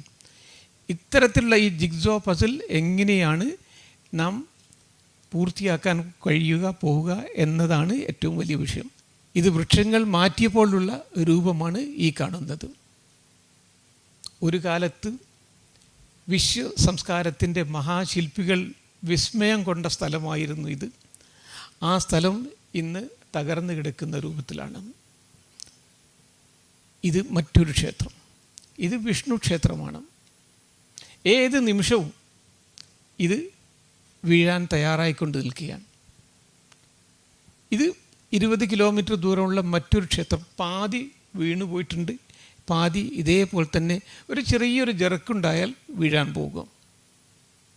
ഇത് അതിൻ്റെ മറ്റൊരു രൂപമാണ്. ഈ കല്ലുകളെല്ലാം തന്നെ ഇളകിയിട്ടുണ്ട്. ഒരു വലിയ ജെറുക്കുണ്ടായാൽ മതി, വീഴാം. Next please. ഇനി ഇവിടെ മുതലാണ് ഞങ്ങളെപ്പോഴും വർക്ക് തുടങ്ങുമ്പോൾ ആ പ്രവേശന കവാടത്തിൽ വെച്ചായിരിക്കും ഇതിൻ്റെ വർക്കുകൾ മുഴുവൻ തുടങ്ങുക. ആ സ്ഥലവും അന്വേഷിച്ച് പ്രവേശന കവാടം എവിടെയായിരിക്കും എന്നുള്ളത് അന്വേഷിച്ച് നടന്നു. അപ്പോൾ കൊള്ളക്കാർ പറഞ്ഞു അവർക്ക് സമ്മതം തരണമെങ്കിൽ ഒരു സാമ്പിൾ അവർക്ക്, ഞങ്ങൾ എന്താണ് ചെയ്യാൻ പോകുന്നത് അതിൻ്റെ ഒരു സാമ്പിൾ അവർക്ക് കാണിച്ചു കൊടുക്കണമെന്ന് പറഞ്ഞു. അപ്പോൾ ഞാൻ പറഞ്ഞു നിങ്ങളിവിടെ നിൽക്കുകയാണെങ്കിൽ എൻ്റെ ജോലിക്കാർക്ക് ജോലി ചെയ്യാൻ കഴിയില്ല, ഞങ്ങളൊക്കെ വളരെ ടെൻഷനിലായിരിക്കും, അതുകൊണ്ട് നിങ്ങൾ ദയവ് ചെയ്ത് നിങ്ങൾ ഇവിടുന്ന് മാറിപ്പോകണം, മറ്റെവിടെയെങ്കിലും പോയി കൊള്ള ചെയ്യാം എന്ന് പറഞ്ഞു. അങ്ങനെ ഞങ്ങളുടെ ഒരു ചെറിയൊരു ഉടമ്പടിയുടെ അടിസ്ഥാനത്തിൽ അവരിവിടെ നിന്ന് മാറുകയും മറ്റ് സ്ഥലത്ത് കൊള്ളയ്ക്ക് വേണ്ടി പോവുകയും ചെയ്തു. ഞാൻ പറഞ്ഞു 4 മാസത്തിനുള്ളിൽ ശേഷം നിങ്ങൾക്ക് തിരിച്ചു വരാമെന്ന് പറഞ്ഞു. അപ്പോൾ ഈ സ്ഥലമാണ് പ്രവേശന കവാടമായിട്ട് ഞങ്ങൾ തിരഞ്ഞെടുത്തത്. ഇവിടെ you can see the lower part of this one, a pillar, lower part of a pillar. Where is the pillar? ആ പില്ലർ നമുക്ക് ഇവിടെ കാണാൻ കഴിയും. അതിൻ്റെ മുകളിലുള്ള സ്റ്റോൺ എവിടെയാണ്? അത് ഇവിടെ കാണാം. അതിൻ്റെയും മുകളിലുള്ള പില്ലർ അത് ഇവിടെ കാണാൻ കഴിയും. അപ്പോൾ പ്രശ്നം, ഒരു പ്രവേശന കവാടമാണെങ്കിൽ 2 ഭാഗത്തും പില്ലേഴ്സ് വേണം, പക്ഷേ ഇവിടെ ഒരു ഭാഗത്ത് മാത്രമേ പില്ലേഴ്സ് ഉള്ളൂല്ലോ. അപ്പം ഒരു ആർക്കിയോളജിസ്റ്റിൻ്റെ സെൻസ് വർക്ക് ചെയ്യും. കാരണം ഈ ഭാഗം പോയിട്ട് എക്സ്കവേറ്റ് ചെയ്യണം. ഞാൻ ആ ഭാഗം എക്സ്കവേറ്റ് ചെയ്തപ്പോൾ എനിക്ക് മറ്റേ പില്ലർ ബേസ്, ഇതേപോലുള്ള വേറുള്ളൊരു പില്ലർ ബേസ് കൂടി കിട്ടി. പില്ലർ ബേസ് കിട്ടിയാൽ മാത്രം പോലെ പില്ലറും കിട്ടണം. Next please. പില്ലറും ഇവിടെ കെട്ടി. ഇനി ചെയ്യാൻ പോകുന്നത്, ഇനി ഇതേവരെ ആർക്കിയോളജിസ്റ്റ് ആയിരുന്നു, ഇനി ഈ മുട്ടിൻ്റെ ഡോക്ടറാവണം, കാൽമുട്ടിൻ്റെ ഡോക്ടറാണ്. കാരണം ഇത് രണ്ടും ജോയിൻ ചെയ്യണം. ഇത് ജോയിൻ ചെയ്യാൻ വേണ്ടി ഇതിൽ ഒരു ഹോൾ, ഒരു ബോർ ചെയ്യണം, ഇതിലും ബോർ ചെയ്യണം. അതിൽ സ്റ്റീൽ ആൻഡ് എറൽഡൈഡ് കൊണ്ട് ഇത് രണ്ടും കൂട്ടിഘടിപ്പിക്കണം. ഇത് കൂട്ടിഘടിപ്പിക്കും. ഇതിനെ ഞങ്ങൾ പറയാറുള്ള സർജിക്കൽ മാർക്ക് എന്നാണ്. ഇവിടെയും ഒരു സർജിക്കൽ മാർക്കുണ്ട്. ഈ സർജിക്കൽ മാർക്ക് ഞങ്ങൾ അതേപോലെ കീപ്പപ്പ് ചെയ്യും. കാരണം ഇത് എങ്ങനെയായിരുന്നു എന്നുള്ളത് ആ കഥ പറയാൻ ഗൈഡുകളോടൊപ്പം വരുമ്പോൾ ആ കഥ പറയാൻ, അവർക്ക് പറഞ്ഞു കൊടുക്കാൻ, ഇത് ഇതേ രൂപത്തിൽ തകർന്നു കിടക്കുകയായിരുന്നു, അതിനെ കൂട്ടി യോജിപ്പിച്ചതാണ് എന്നുള്ള കഥ പറയാൻ വേണ്ടിയാണ് ഇത് അതേപോലെ തന്നെ സൂക്ഷിക്കുന്നത്. ഇതും തയ്യാറായിട്ട് കഴിഞ്ഞു, രണ്ടും തയ്യാറാക്കി കഴിഞ്ഞു. ഇനി ഈ 3 ക്ഷേത്രങ്ങൾ, ഇതിൻ്റെ ഫൗണ്ടേഷൻ തകർന്നു പോയിട്ടുണ്ട്. അപ്പോൾ അതുകൊണ്ട് ഇത് 4 ഇത് ഡോക്യുമെൻ്റ് ചെയ്ത് കഴിഞ്ഞു. ഡോക്യുമെൻ്റ് ശേഷം V brought it down, strong foundation was given and then it was re erected as it was. ഇനി നിങ്ങൾ കാണാൻ പോകുന്നത് ഒരു അത്ഭുതമാണ് കാണാൻ വേണ്ടി പോകുന്നത്. Next please. Just look at it. ഈ 4 ക്ഷേത്രങ്ങളും അതേപോലെ ഈ പ്രവേശന കവാടവും തികച്ചും രണ്ടാമതൊരു ഒരു ജീവൻ കൊടുത്തു കഴിഞ്ഞിരിക്കുന്നു. സമയമായി. കൊള്ളക്കാർ വന്നു. കൊള്ളക്കാർ വരുമ്പോൾ അവരുടെ മുമ്പിൽ ഒരു പാർട്ടി ഉണ്ടായിരിക്കും, ഒരു പൈലറ്റ് പാർട്ടി ഉണ്ടായിരിക്കും. ആ പൈലറ്റ് പാർട്ടിയാണ് കൊള്ളക്കാരൻ്റെ നേതാവ് എങ്ങോട്ടൊക്കെ പോകണമെന്നൊക്കെ പിന്നെ ഏത് വഴിക്ക് പോകണമെന്ന് തീരുമാനിക്കുന്നത്. അദ്ദേഹം വന്നു, അദ്ദേഹം കണ്ടു, അദ്ദേഹത്തിന് വളരെ ഇമ്പ്രസീവായി തോന്നി. അപ്പോൾ അദ്ദേഹം പറഞ്ഞു, സർദാർ യഹാത്തെ ചമത്കാർക്ക കാം ഹുവാ ഹൈ, ഇവിടെ ഇവർ അത്ഭുതങ്ങൾ വിളയിച്ചിരിക്കുന്നു, യഹാത്തെ ചമത്കാർക്ക കാം ഹുവാ എന്ന് അദ്ദേഹം വിളിച്ചു പറഞ്ഞു. സർദാറായ നമ്മുടെ നിർഭയ് സിംഗ് ഗുജ്ജർ വന്നു, കുതിരപ്പുറത്ത് നിന്ന് ഇറങ്ങി. അദ്ദേഹത്തിന് അത്ഭുതം തോന്നി. അദ്ദേഹം പുഞ്ചിരിക്കാൻ വേണ്ടി ശ്രമിച്ചു, പക്ഷേ പുഞ്ചിരിക്കാൻ കഴിഞ്ഞില്ല. കാരണം 70-ൽ പരം ആളുകളെ കൊന്നൊരു മനുഷ്യനാണ്, അതിൽ പരം സ്ത്രീകളെ ഉപദ്രവിച്ച മനുഷ്യനാണ്. അദ്ദേഹത്തിന് എങ്ങനെ ചിരിക്കാൻ കഴിയും? ചിരിക്കാൻ കഴിഞ്ഞില്ല. പക്ഷെ അദ്ദേഹം പറഞ്ഞു, ഏ ചമത്കാർക്ക കാമേ, ഇവിടെ അത്ഭുതങ്ങൾ വിളയിച്ചിരിക്കുന്നു. ഞങ്ങൾക്കത് മാത്രം മതിയായിരുന്നു. അദ്ദേഹത്തിൻ്റെ സമ്മതം അതോടുകൂടി ഞങ്ങൾക്ക് കിട്ടി. ഇനി മുന്നോട്ട് പോകാം. ഈ ക്ഷേത്രങ്ങളിൽ ശിവക്ഷേത്രങ്ങളുണ്ടായിരുന്നു, വിഷ്ണു ക്ഷേത്രങ്ങളുണ്ട്. ശിവനാണെങ്കിൽ ശിവക്ഷേത്രമാണെങ്കിൽ അത് ശിവന് പ്രത്യേകിച്ചും ജടാമുകുടം ഉണ്ടായിരിക്കും. ജഡി ചർമ്മി ശിഖണ്ഡീച്ച സർവാംഗ സർവഭാവന ഹരിശ്ച ഹരിണാച്ച സർവഭൂത ഹരപ്രഭു. സർവഭൂത ഹരപ്രഭു, it is ultimately he who destroys everything. ശാശ്വതം ശിവം അച്യുതം, if there is anything everlasting, that is only lord Shiva. അപ്പോൾ അധികവും ശിവക്ഷേത്രങ്ങളായിരുന്നു. പക്ഷേ വിഷ്ണു ക്ഷേത്രങ്ങളും ഒപ്പം തന്നെ ഇഷ്ടം പോലെ ഉണ്ടായിരുന്നു. ഇനി അടുത്ത ക്ഷേത്രത്തിലേക്ക് പോകാം. Next please. നിങ്ങൾ കണ്ടത് ഈ രൂപത്തിലായിരുന്നു. ഈ രൂപത്തിലാക്കി മാറ്റിയപ്പോഴാണ് ഇവർക്കും കൊള്ളക്കാർക്കും ഞങ്ങൾ ചെയ്യുന്ന കാര്യത്തിൽ പങ്കാളികളാവണം എന്ന് തോന്നാൻ തുടങ്ങിയത്. ഈ ക്ഷേത്രത്തിൻ്റെ മുൻഭാഗം തകർന്നു പോയിട്ടുണ്ട്. ഫൗണ്ടേഷനും അതേപോലെ തന്നെ സാഗിങ് ഫൗണ്ടേഷൻ. ഉള്ള ഗർഭഗൃഹത്തിൽ പ്രതിഷ്ഠയില്ല. ശിവനാണോ വിഷ്ണുവാണോ എന്ന് തീരുമാനിക്കാൻ കഴിയുന്നില്ല. അപ്പോൾ ഞങ്ങൾ നോക്കാറുള്ളത് ഇവിടെ ലലാട ബിംബ എന്ന് പറയും. ലലാട ബിംബ എന്ന് പറഞ്ഞാൽ ഇവിടെ ഗണപതിയാണ്. ഗണപതി ശിവൻ്റെ മകനാണ്. പക്ഷേ അത് ചിലപ്പം വിഷ്ണു ക്ഷേത്രത്തിലും കണ്ടു. കാരണം ഗണപതിയെ എപ്പോഴും വിഘ്നവിനായകനായിട്ടാണ് കണക്കാക്കുക. അതുകൊണ്ട് ഇദ്ദേഹത്തെ അത്ര കാര്യമായിട്ട് എടുക്കാൻ പറ്റില്ല. പിന്നെ ഞാൻ നോക്കിയത് ഈ ഭാഗത്തേക്കായിരുന്നു. ഒരു ചെറിയ വിടവ്. ഇത് ദീർഘചതുരത്തിലാണ്. ആ ദീർഘചതുരം എന്നുള്ളത് ക്ഷേത്രത്തിൻ്റെ ഉള്ളിൽ എന്താണ് എന്നുള്ളതിന് ഒരു ആർക്കിയോളജിസ്റ്റിന് പറയാൻ കഴിയും. ഇതിൻ്റെ മുകളിലുള്ള അമൽക അത് ദാറ്റ് ഇസ് അപ്സൈഡ് ഡൗൺ. അപ്പോൾ എനിക്ക് മനസ്സിലായി ഈ ദീർഘചതുരമായതുകൊണ്ട് അത് നന്ദി സ്ഥാനമായിരിക്കും. നന്ദി ആണ് ശിവൻ്റെ വാഹനം. അതുകൊണ്ടാണ് ഇത് ദീർഘചതുരത്തിലായിട്ടുള്ളത്. അപ്പോൾ ഐ ജസ്റ്റ് റിസൈറ്റഡ് സദാക്ഷര സ്ത്രോത്ര. വാഹനം വൃഷഭോ യസ്യ വാസുകി കണ്ഠഭൂഷണം വാമേ ശക്തിധരം ദേവ വാകാരായ നമോ നമ. അത് റിസൈറ്റ് ചെയ്ത് ഒന്ന് പ്രദക്ഷിണം ചെയ്തു. കാളയെ നന്ദിയെ നോക്കി, എവിടെയും കിട്ടിയില്ല.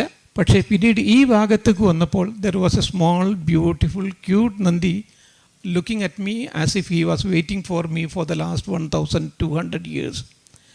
എന്നെ കഴിഞ്ഞ 1200 വർഷത്തോളം എന്നെയും കാത്തിരിക്കുകയാണോ എന്ന് എനിക്ക് തോന്നിക്കുന്ന രൂപത്തിൽ ഒരു ചെറിയ സുന്ദരനായ ഒരു കാളക്കുട്ടി അവിടെ കിടക്കുന്നുണ്ടായിരുന്നു. We ceremonially we lifted him and we brought him and kept him here in this one.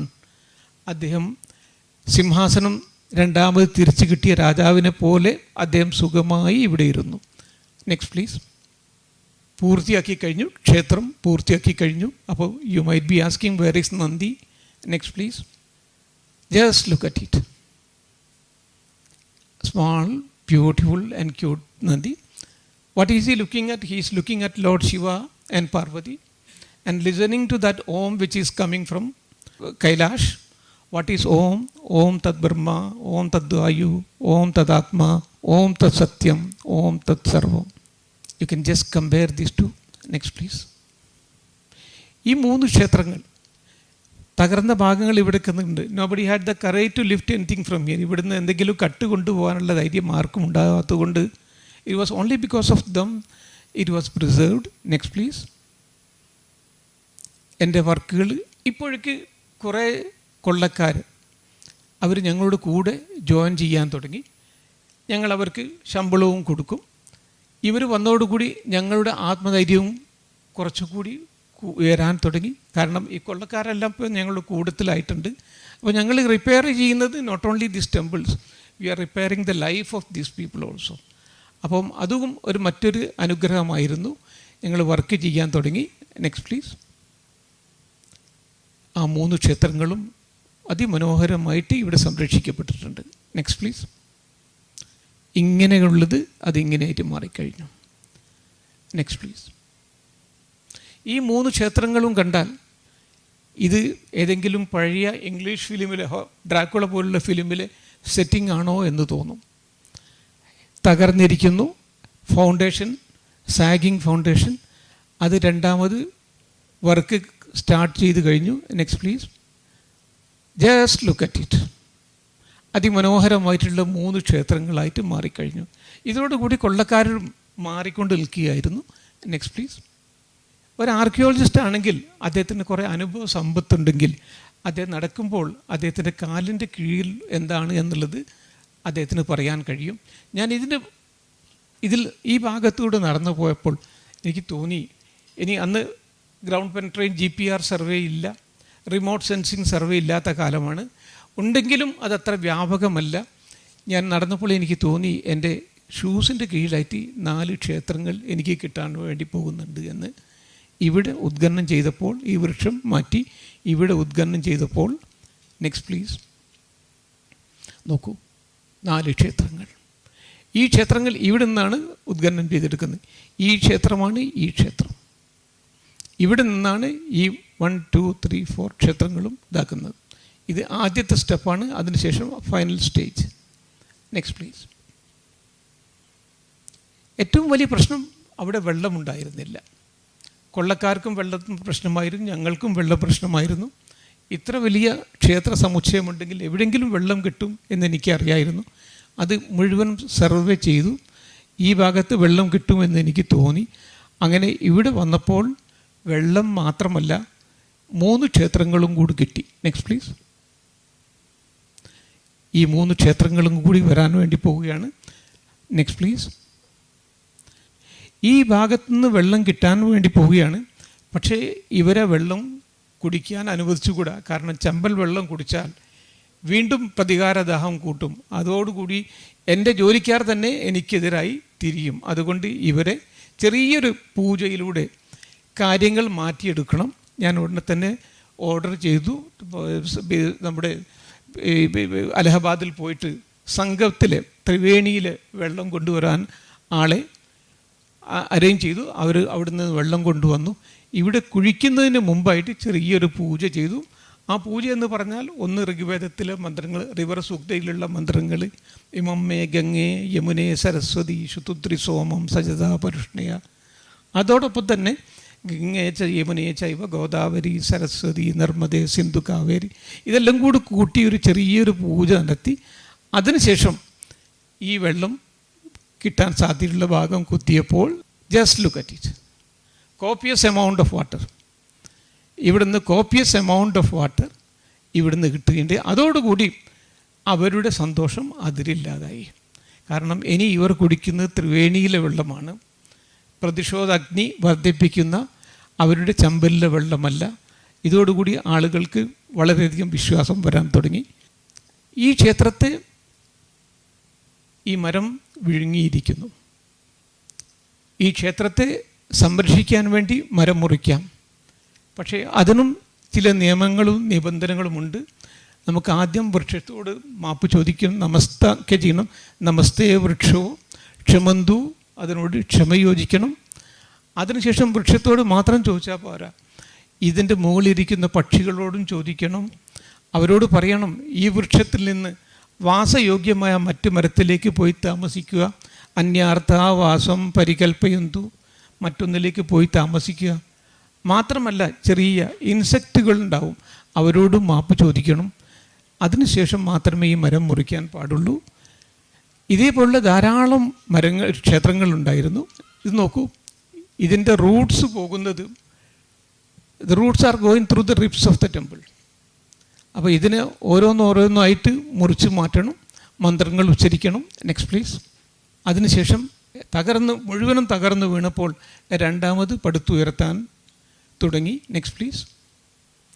ഇവിടം വരെ ആയിക്കഴിഞ്ഞു. Next please. ഈ ഉയരത്തിലെത്തിയിരിക്കുന്നു. Next please. ഇപ്പോൾ മനോഹരമായിട്ടുള്ള 1200 വർഷം പഴക്കമുള്ള ഒരു ക്ഷേത്രം എല്ലാ ആയുരാരോഗ്യ ഐശ്വര്യത്തോടും കൂടി വാഴുകയാണ്. ഇത് അതേപോലെ തകർന്നു കിടക്കുന്ന മറ്റൊരു ക്ഷേത്രം. All the fragments are available there. Next please. ഇവിടെ എത്തിക്കഴിഞ്ഞു. Next please. ഈ ഉയരത്തിലെത്തി. Next please. ഇപ്പോൾ ഇത് കംപ്ലീറ്റ് ആവുകയാണ്. ഈ 3 ക്ഷേത്രങ്ങളും ഇതേപോലെ കംപ്ലീറ്റായി. Next please. നെക്സ്റ്റ്. നെക്സ്റ്റ്. ഇനി നിങ്ങൾ കാണാൻ പോകുന്ന മറ്റൊരു അത്ഭുതമാണ്. പല സ്ഥലത്തും പല വർക്കുകളും കണ്ടിട്ടാണ്, പക്ഷേ ഇത് വളരെ അത്ഭുതകരമായിട്ടുള്ളൊരു വർക്കാണ്. ക്ഷേത്രങ്ങൾ ഇവിടെ ഇല്ല, വെറും കല്ലുകൾ മാത്രമേ ഇട്ടുള്ളൂ. പക്ഷേ ക്ഷേത്രങ്ങൾ ഉണ്ടായിരുന്നു എന്നുള്ള തെളിവ് ഇത് മാത്രമാണ്. ഈ പടവുകൾ മാത്രമാണ്. ഞാൻ എണ്ണി നോക്കി, 6 എണ്ണമുണ്ട്. അതിൻ്റെ പിന്നിൽ നോക്കിയപ്പോൾ അവിടെ 8 എണ്ണമുണ്ട്. അതിന് മുമ്പിൽ നോക്കിയപ്പോൾ അവിടെയും 6 എണ്ണമുണ്ട്. അപ്പോൾ 20 ക്ഷേത്രങ്ങൾ നിങ്ങളുടെ മുമ്പിൽ രണ്ടാമത് ഉയർത്തെഴുന്നേൽക്കാൻ വേണ്ടി പോവുകയാണ്. Next please. The positive thinker sees the invisible, feels the intangible and achieves the impossible. Next please. ആ വൃക്ഷം മാറ്റിയപ്പോൾ അത് ഈ രൂപത്തിലായി. അപ്പോൾ ഇവിടെ ആദ്യമായിട്ട് 6 ക്ഷേത്രങ്ങൾ നിർമ്മിക്കും. എ എന്ന് എഴുതിയെടുത്ത് ബി ഇവിടെ 8 ക്ഷേത്രങ്ങളായിരിക്കും. ഇതേ ഫ്രാഗ്മെൻറ്റ്സ് ഉപയോഗിച്ചുകൊണ്ടാണ് ഇവിടെ 6 ക്ഷേത്രങ്ങളും. Next please. എൻ്റെ വർക്ക് തുടങ്ങിക്കഴിഞ്ഞു. Next please. ഒരു ക്ഷേത്രം പൂർത്തിയായി കഴിഞ്ഞു. Next please. രണ്ടാമതും വന്നു കഴിഞ്ഞു. രണ്ടാമതും. Next please. ഈ രൂപത്തിലായത് 2 എണ്ണമായി. പക്ഷേ I had promised you 6 temples. Next please. മൂന്നാമത്തെ ക്ഷേത്രവും ഉയർന്നു കഴിഞ്ഞു. Next please. 4-മത്തേതും വന്നു കഴിഞ്ഞു. Next please. 5-മത്തെ ക്ഷേത്രവും ആയിക്കഴിഞ്ഞു. ഇനി ഈ ഭാഗവും നന്നാക്കണം. Next please. 6-മത്തെ ക്ഷേത്രവും ഉയർന്നു കഴിഞ്ഞു. മനോഹരമായിട്ടുള്ള 6 ക്ഷേത്രങ്ങൾ നിങ്ങളുടെ മുമ്പിൽ വെച്ചാണ് പൂർത്തിയാക്കാൻ കഴിഞ്ഞത്. Next please. നിങ്ങൾ കണ്ടത് ഈ രൂപത്തിലായിരുന്നു.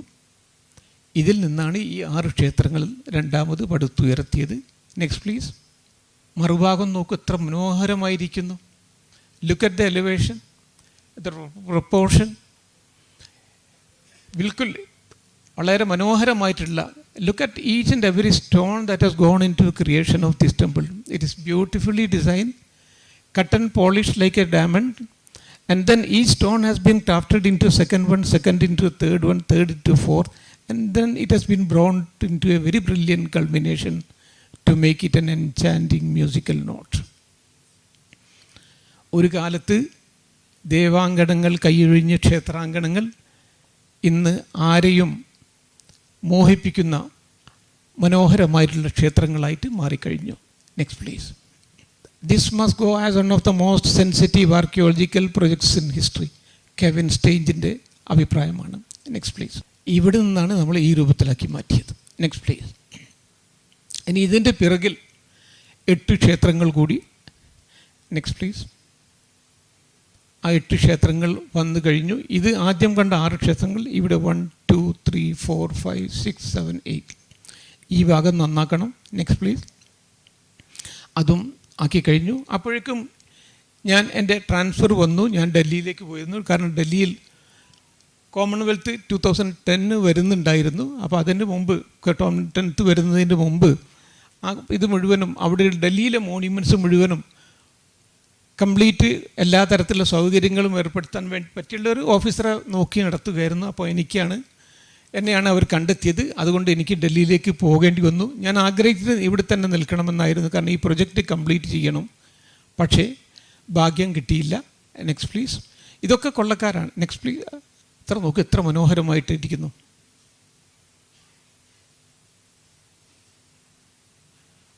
ഞാൻ നേരത്തെ പറഞ്ഞതുപോലെ ഒരു കാലത്ത് ആളുകൾ പേടിച്ചരണ്ട് വിരണ്ടോടിയ ദേവാങ്കണങ്ങൾ കൈയൊഴിഞ്ഞ ഈ സ്ഥലങ്ങൾ മുഴുവനും ഇന്ന് ആരെയും ഭാവഗായകനാക്കുന്ന രൂപത്തിലുള്ള മനോഹരമായിട്ടുള്ള ക്ഷേത്രങ്ങളായിട്ട് മാറിക്കഴിഞ്ഞു. Next please. ഇവിടെ കുഴിച്ചാൽ ഇവിടെ ധാരാളം ക്ഷേത്രങ്ങൾ കിട്ടും. Next please. ഒരു കൊള്ളക്കാരനോട് കൂടിയുള്ള ഫോട്ടോയാണ്. അത് എങ്ങനെ മാറ്റിക്കഴിഞ്ഞു? Next please. ഈ രൂപത്തിൽ മാറ്റിയിട്ടുണ്ട്. നെക്സ്റ്റ്. ഇനി ഈ ഭാഗങ്ങൾ ഉദ്ഘാടനം ചെയ്താൽ ഇവിടെയും ധാരാളം ക്ഷേത്രങ്ങൾ കിട്ടാനുണ്ട്. ഞാൻ എണ്ണി നോക്കിയപ്പോൾ 200-ൽ പരം ക്ഷേത്രങ്ങളുണ്ട്. അതിൽ 80 ക്ഷേത്രങ്ങൾ മാത്രമേ എനിക്ക് പുനരുദ്ധരിക്കാൻ കഴിഞ്ഞിട്ടുള്ളൂ. ഹനുമാൻജി, ഈ ഹനുമാൻജിയെ കൊള്ള ചെയ്യാൻ പോകുന്നതിന് മുമ്പ് ഇവർ ഒന്ന് ഹനുമാൻജിയെയും അതേപോലെ തന്നെ ദുർഗയെയുമാണ് പൂജിക്കാറുള്ളത്. അവരെ നന്നായി പൂജിച്ചാൽ കൊള്ള മുതൽ നന്നായി കിട്ടുമെന്നാണ് അവരുടെ വിശ്വാസം. അതേപോലെ തന്നെ കൊള്ള ചെയ്തതിന് ശേഷം തിരിച്ചു വരുമ്പോൾ അത് ബൂട്ടി ഡിസ്ട്രിബ്യൂഷൻ അവരിവിടെ വെച്ചായിരിക്കും നടത്തുക. കാരണം ഈ ബൂട്ടിയിൽ ഒരു ചതിയും ചെയ്യാൻ പാടില്ല എന്നതുകൊണ്ട് കൊള്ള മുതൽ ഡിസ്ട്രിബ്യൂട്ട് ചെയ്യുകയും ഹനുമാൻജിയുടെ മുമ്പിൽ വെച്ചായിരിക്കും. ഈ ക്ഷേത്രങ്ങൾ ഞാൻ കണ്ടത് ഈ രൂപത്തിലായിരുന്നു.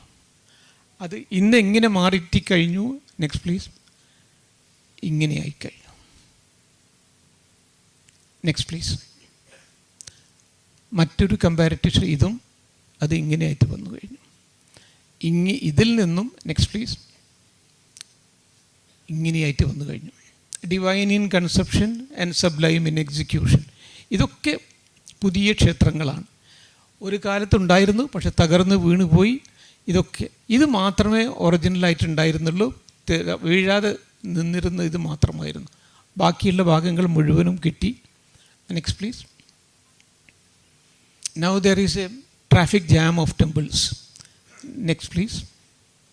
ഈ നേരത്തെ പറഞ്ഞ നിർഭയ് സിംഗ് ഗുജ്ജർ എന്ന് പറഞ്ഞ കൊള്ളക്കാരൻ, 3 ഗവൺമെൻറ്റും ഇദ്ദേഹത്തെ എവിടെ വെച്ച് കണ്ടാലും കൊല്ലണം എന്നുള്ള രൂപത്തിൽ ടാസ്ക് ഫോഴ്സ് ഉണ്ടാക്കി. അപ്പോൾ ആ ടാസ്ക് ഫോഴ്സിൽ നിന്ന് ഇദ്ദേഹം ഓടുകയായിരുന്നു. അദ്ദേഹം 1-2 പ്രസ് സ്റ്റേറ്റ്മെൻറ്റ് കൊടുത്തു. ഉത്തർപ്രദേശ് ചീഫ് മിനിസ്റ്റർ മുലായം സിംഗ് പറയുകയാണെങ്കിൽ ഞാൻ സറണ്ടർ ചെയ്യാൻ തയ്യാറാണ്. അദ്ദേഹം പറയുകയാണ് ഞാൻ ഇലക്ഷൻ കണ്ടസ്റ്റ് ചെയ്യണം എന്ന് പറയുകയാണ്, ഞാൻ അതിനും തയ്യാറാണ് എന്ന് പറഞ്ഞുള്ള 1-2 പ്രസ്താവനകൾ അദ്ദേഹം കൊടുത്തു കഴിഞ്ഞു. ഞാൻ അദ്ദേഹത്തിൻ്റെ ഇൻ്റർവ്യൂ ആദ്യത്തെ ചാനലിൽ കണ്ടിരുന്നു. ഞാൻ ഒരു ദിവസം ഒരു ക്ഷേത്രത്തിൽ അദ്ദേഹം പറഞ്ഞു എന്നെ കാണണമെന്ന് പറഞ്ഞു. ഞാനത് അവോയ്ഡ് ചെയ്യുകയായിരുന്നു. കാരണം ഇവരെങ്ങനെ ചിലപ്പോൾ പ്രവർത്തിക്കുമെന്നൊന്നും പറയാൻ കഴിയില്ല. ഇനി വല്ലപ്പോഴും അവരുമായി കണ്ടുമുട്ടണമെങ്കിൽ ഏതെങ്കിലും IPS പ്രധാനപ്പെട്ട ഓഫീസർമാരുടെ അടുത്ത് കൂട്ടിക്കൊണ്ട് ഒന്നായിട്ടായിരുന്നു ഞാൻ അറേഞ്ച്മെൻറ്റ് നടത്തിയിരുന്നത്. ഇപ്പോൾ ഇദ്ദേഹത്തിനെ വിശ്വസിക്കാൻ പറ്റാത്തത് കൊണ്ട് ഞാനത് അവോയ്ഡ് ചെയ്യുകയായിരുന്നു. അപ്പോൾ അദ്ദേഹത്തിന് മനസ്സിലായി ഞാനത് അവോയ്ഡ് ചെയ്യുകയാണെന്ന്. ഒരിക്കലും എന്നെയും കാത്ത് അദ്ദേഹം ഇരുന്നു. ഞാൻ ഒരു ക്ഷേത്രത്തിൽ നിന്ന് മറ്റൊരു ക്ഷേത്രത്തിലേക്ക് പോവുകയായിരുന്നു. ഈ ക്ഷേത്രത്തിലെത്തിയപ്പോൾ നെക്സ്റ്റ് പ്ലീസ്. ആ ക്ഷേത്രം ഞാൻ കണ്ടത് ഈ രൂപത്തിലാണ്. അത് കണ്ടാൽ തന്നെ ഒരു ആർക്കിയോളജിസ്റ്റിന് മനസ്സിലാക്കാൻ കഴിയും ക്ഷേത്രം എവിടെയുണ്ട്. ഇവിടെ കണ്ടാലും മനസ്സിലാക്കാൻ കഴിയും ഇതിൻ്റെ ബൗണ്ടറി വാളാണ്. ഈ ഡിപ്രഷൻ കണ്ടാൽ ഞങ്ങൾക്കറിയാം അത് മുകളിലേക്ക് പോകുന്ന സ്റ്റെയർ കേസാണ് എന്നുള്ളത്. ഞാൻ അത് എക്സ്കവേറ്റ് ചെയ്ത് ഇവിടെ എടുത്തു. ഇത് പോകുന്ന മുകളിലേക്കുള്ള സ്റ്റെയർ കേസാണ്, തകർന്നു പോയിട്ടുണ്ട്. ഇത് അതിൻ്റെ പ്രാകാര മതിലാണ്. ഇതാണ് ക്ഷേത്രം. ഞാൻ മറ്റൊരു ക്ഷേത്രത്തിലേക്ക് പോയപ്പോൾ അതൊരാൾ ബീഡി വലിക്കുന്നുണ്ട്. ക്ഷേത്രത്തിൻ്റെ ഉള്ളിൽ വെച്ചല്ല, ക്ഷേത്രത്തിൻ്റെ പുറത്താണ്. എനിക്ക് ദേഷ്യം വന്നു. ഞാൻ അദ്ദേഹത്തോട് ചോദിച്ചു, ആക്കോ ശർം നീ ആത്തെ ആ മന്ദിർ മേ ബീഡി പീരേ, നിങ്ങൾക്ക് ലജ്ജയില്ലേ, നിങ്ങൾ ക്ഷേത്രത്തിൽ വെച്ച് ബീഡി വലിക്കുകയാണ് എന്ന്. അദ്ദേഹം എന്നെ ഒന്ന് കർക്കശമായി നോക്കി, ഒന്നും പറഞ്ഞില്ല. കാരണം ഞാൻ എപ്പോഴും സറണ്ടേഡ് ഡെക്കോയിഡ്സിന് എൻ്റെ കൂടെ വെക്കുമായിരുന്നു. കാരണം എന്തെങ്കിലും തകരാറ് വന്നാൽ എന്നെ സംരക്ഷിക്കാൻ അവരുണ്ടാകും. അപ്പോൾ അവർ ഓടി വന്ന് എൻ്റെ കൈ പിടിച്ചു, എന്നോട് പറഞ്ഞു ആപ്സെ കുച്ച് മത് കയ്യേ, ഞാൻ അദ്ദേഹത്തോടൊന്നും പറയാൻ പാടില്ല എന്നൊരു കൽപ്പന രൂപത്തിൽ അവർ പറഞ്ഞപ്പോൾ എനിക്ക് പെട്ടെന്ന് മനസ്സിലായി എനിക്ക് തെറ്റുപറ്റിയിട്ടുണ്ടെന്ന്. കാരണം അന്ന് അദ്ദേഹം ഫേസ് ഹാഫ് കവേർഡായിരുന്നു. അന്നാരും ഫേസ് ഞാൻ സംസാരിക്കുന്നത് 2004 അന്ന് കവേർഡായിട്ട് കൊള്ളക്കാർ മാത്രമേ ഫേസ് കവർ ചെയ്യുമായിരുന്നുള്ളൂ. അപ്പം പെട്ടെന്ന് എനിക്ക് മനസ്സിലായി. കാരണം ഞാൻ അദ്ദേഹത്തിൻ്റെ ഇൻ്റർവ്യൂ കണ്ടിരുന്നു. ഞാൻ ഉടനെ തന്നെ ഇനി രക്ഷപ്പെടാൻ വഴിയില്ല. കാരണം ഈ ഭാഗങ്ങൾ മുഴുവൻ അദ്ദേഹത്തിൻ്റെ ആളുകൾ വളഞ്ഞിട്ടുണ്ട്. അദ്ദേഹത്തിൻ്റെ കൂടെ അധികം ആളുകളില്ലായിരുന്നു, വെറും 4 ആളുകളായിരുന്നു ഉണ്ടായിരുന്നത്. കാരണം 80 ആളുകളുടെ ഗ്രൂപ്പായിരുന്നു. പക്ഷേ ഓരോരുത്തരെയായിട്ട് പോലീസ് വെടിവെച്ച് കൊന്നു. ഇനി ഇവർ 4 പേര് മാത്രമേ ബാക്കിയുള്ളൂ. ആ 4 പേരാണ് ഇവിടെയുള്ളത്. Next please. ഈ ഭാഗത്ത് വെച്ചായിരുന്നു അദ്ദേഹം ഇവിടെ പുറത്താണ് ഇരിക്കുന്നത്. ഇവിടെ വെച്ചായിരുന്നു എൻ്റെ കണ്ടുമുട്ടൽ. ഇത് മെല്ലെ കല്ലുകൾ വെച്ച് വീഴാതെ നിർത്തിയിരിക്കുകയാണ്, താങ്ങി നിർത്തിയിരിക്കുകയാണ്. ഇതും അതേപോലെ കല്ലുകൾ. ഇവിടെ പോലീസുകാർ വന്നാൽ തന്നെ ഇവരെന്ത് ചെയ്യുമെന്ന് പറഞ്ഞാൽ, ഇവിടെ ഈ കല്ലിന് ഒരു ഉന്ത് കൊടുത്താൽ ആ പോലീസുകാർ ട്രാപ്പ് ചെയ്യപ്പെടും. ആ രൂപത്തിലായിരുന്നു ഇവരുടെ പല പരിപാടികളും ഉണ്ടായിരുന്നത്. പിന്നെ ഈ കാട്ടിലേക്ക് വലിയുകയും ചെയ്യും. Next please. അപ്പം അദ്ദേഹം ഇവിടെയായിരുന്നു ഇരുന്നിരുന്നത്, ക്ഷേത്രത്തിനുള്ളിലല്ല, പുറത്തായിരുന്നു. അപ്പോൾ ഞാൻ അദ്ദേഹത്തിൻ്റെ കാൽക്കലിരുന്നു. കാരണം രക്ഷപ്പെടാൻ വഴിയില്ല, ഞാൻ അദ്ദേഹത്തിൻ്റെ കാൽക്കലിരുന്നു. ഞാൻ അദ്ദേഹത്തോട് പറഞ്ഞു, നിങ്ങൾ ഒരാളുള്ളത് കൊണ്ടാണ് ഇവിടെയുള്ള ബ്രഹ്മ, വിഷ്ണു, മഹേഷ് പോലുള്ള എല്ലാ ദേവീ ദേവന്മാരും സംരക്ഷിക്കപ്പെട്ടിട്ടുള്ളത്. നിങ്ങളിവിടെ ഇല്ലായിരുന്നെങ്കിൽ ഇത് ഒന്നുകിൽ അമേരിക്കയിലായിരുന്നു, അല്ലെങ്കിൽ പാരീസിലാകുമായിരുന്നു, അല്ല ഇംഗ്ലണ്ടിലാകുമായിരുന്നു. അദ്ദേഹത്തിന് ഞാൻ പറഞ്ഞത് ശരിയാണെന്ന് തോന്നി. കാരണം ആദ്യമായിട്ടാണ് ഒരാൾ ഇദ്ദേഹത്തെ ശരിയായ രൂപത്തിൽ ഇദ്ദേഹത്തെ പ്രശംസിക്കുന്നത്. ശരിയല്ലാത്ത രൂപത്തിൽ പ്രശംസിക്കുന്ന ആളുകൾ ധാരാളം ഉണ്ടാകും, പക്ഷേ ശരിയായ രൂപത്തിൽ പ്രശംസിക്കുന്നത് ആദ്യമായിട്ട് ഞാനാണ് എന്ന് അദ്ദേഹത്തിന് തോന്നി. എനിക്കറിയാമായിരുന്നു ഇവർക്ക്. ഞാൻ അദ്ദേഹത്തോട് വീണ്ടും പറഞ്ഞു, ഇനിയും കലക്ടറോ അതല്ലെങ്കിൽ IPS ഓഫീസർമാരോ ഉള്ളതുകൊണ്ട് കാര്യവുമില്ല. ഇതിനെ രക്ഷിക്കണമെങ്കിൽ നിങ്ങൾ തന്നെ വേണം. ഇനി ദൈവം, പിന്നീട് ഞാൻ അദ്ദേഹത്തോട് പറഞ്ഞു, ദൈവം എന്തോ ഉദ്ദേശിച്ചാണ് താങ്കളെ ഇങ്ങോട്ട് അയച്ചത്. So he became curious. അദ്ദേഹം ജിജ്ഞാസ തോന്നി, അതെന്താണ്, ദൈവം എന്തോ കാര്യം ഉദ്ദേശിച്ചുകൊണ്ടാണ് എന്നെ ഇങ്ങോട്ട് അയച്ചത്. അപ്പോൾ ഞാൻ പറഞ്ഞു, ഈ ക്ഷേത്രങ്ങൾ, ഇതേപോലുള്ള ക്ഷേത്രങ്ങൾ മധ്യപ്രദേശിൽ മാത്രമല്ല, ഉത്തർപ്രദേശിലുണ്ട്, ഉത്തരാഞ്ചലിലുണ്ട്, രാജസ്ഥാനിലുണ്ട്. ഇത് മുഴുവനും ഉണ്ടാക്കിയത് ഒരു പവർഫുൾ ഡൈനാസ്റ്റി ഉണ്ടായിരുന്നു. ഹർഷൻ്റെ ശേഷം വന്നൊരു powerful dynasty, Gujjar Pratihara dynasty എന്ന്. 712 മുഹമ്മദ് കാസിം ഇന്ത്യ ആക്രമിച്ച്, സിന്ധ് ആക്രമിച്ച് കീഴടക്കി. അതിനുശേഷം ഏതാണ്ട് 300 വർഷത്തോളം ഇന്ത്യയെ സംരക്ഷിച്ച് നിർത്തിയിരുന്ന ആ വംശജമായിരുന്നു ഗുജ്ജർ പ്രതിഹാര ഡൈനാസ്റ്റി. അവരായിരുന്നു ഇന്ത്യയുടെ അതിർത്തി കാത്തിരുന്നത്. നിങ്ങളുടെ പേരാണെങ്കിൽ നിർഭയ് സിംഗ് ഗുജ്ജർ എന്നാണ്. ഇതിനർത്ഥം നിങ്ങൾ ആ രാജകീയ വംശത്തിൽപ്പെട്ട ആളാണ്. അതുകൊണ്ടാണ് ഇതിൻ്റെ സംരക്ഷണത്തിന് വേണ്ടി താങ്കൾ ഇങ്ങോട്ട് അയച്ചിട്ടുള്ളത് എന്ന് കാര്യം പറഞ്ഞപ്പോൾ അത് അദ്ദേഹത്തിന് വളരെ നന്നായി തോന്നി. And he was blown over his feet. ഞാൻ ഇതിന് പറയുന്നത് എൻ്റെ പിന്നെ അത് അദ്ദേഹത്തെ വളരെയധികം സ്വാധീനിക്കുകയുണ്ടായി. അപ്പോൾ ഞാൻ പറഞ്ഞു, നിങ്ങളുടെ റെസ്പോൺസിബിലിറ്റിയാണ് ഈ ക്ഷേത്രങ്ങളെ സംരക്ഷിക്കുക എന്നുള്ളത് എന്ന് അദ്ദേഹത്തോട് പറഞ്ഞു. അപ്പോൾ അദ്ദേഹം എന്നോട് പറഞ്ഞു, ഞാൻ ഏത് നിമിഷവും കൊല്ലപ്പെടാം. അദ്ദേഹത്തിൻ്റെ ഒരു ജ്യേഷ്ഠനെ കൊന്നു കഴിഞ്ഞിരുന്നു, മറ്റൊരു അനുജനെ കൊന്നു കഴിഞ്ഞിരുന്നു. ഇനി അദ്ദേഹത്തിന് വേറെ അനുജനുണ്ട്, പപ്പു ഗുജർ എന്ന് പറഞ്ഞാൽ, അദ്ദേഹം മാത്രമേ ബാക്കിയുള്ളൂ. ഇദ്ദേഹവും ഏത് നിമിഷവും കൊല്ലപ്പെടാം. ഞാൻ അദ്ദേഹവുമായി മീറ്റ് ചെയ്തിരുന്ന ഒക്ടോബറിലായിരുന്നു, 2005. ഒരു മാസത്തിനുള്ളിൽ അദ്ദേഹം കൊല്ലപ്പെടുകയുണ്ടായി. മധ്യപ്രദേശിലല്ല, ഉത്തർപ്രദേശിൽ. Next please. അദ്ദേഹത്തിന് സമ്മതം കിട്ടിയതിന് ശേഷം പിന്നീട് പ്രത്യേക ജോലിക്കാരെ കൊണ്ടുവന്നു. ആ ക്ഷേത്രത്തിൻ്റെ ജോലി മുഴുവനും പൂർത്തിയാക്കി. Next please. ബുദ്ധായിട്ടുള്ള തൂണുകൾ വന്നു. Next please. ഇനി ഈ ഭാഗത്ത് തൂണുകൾ വേണം. Next please. തൂണുകൾ വന്നു കഴിഞ്ഞു. ഇതിന് മുകളിൽ റൂഫിംഗ് സ്റ്റോൺ വേണം. Next please. റൂഫിംഗ് സ്റ്റോൺസും വന്നു കഴിഞ്ഞു.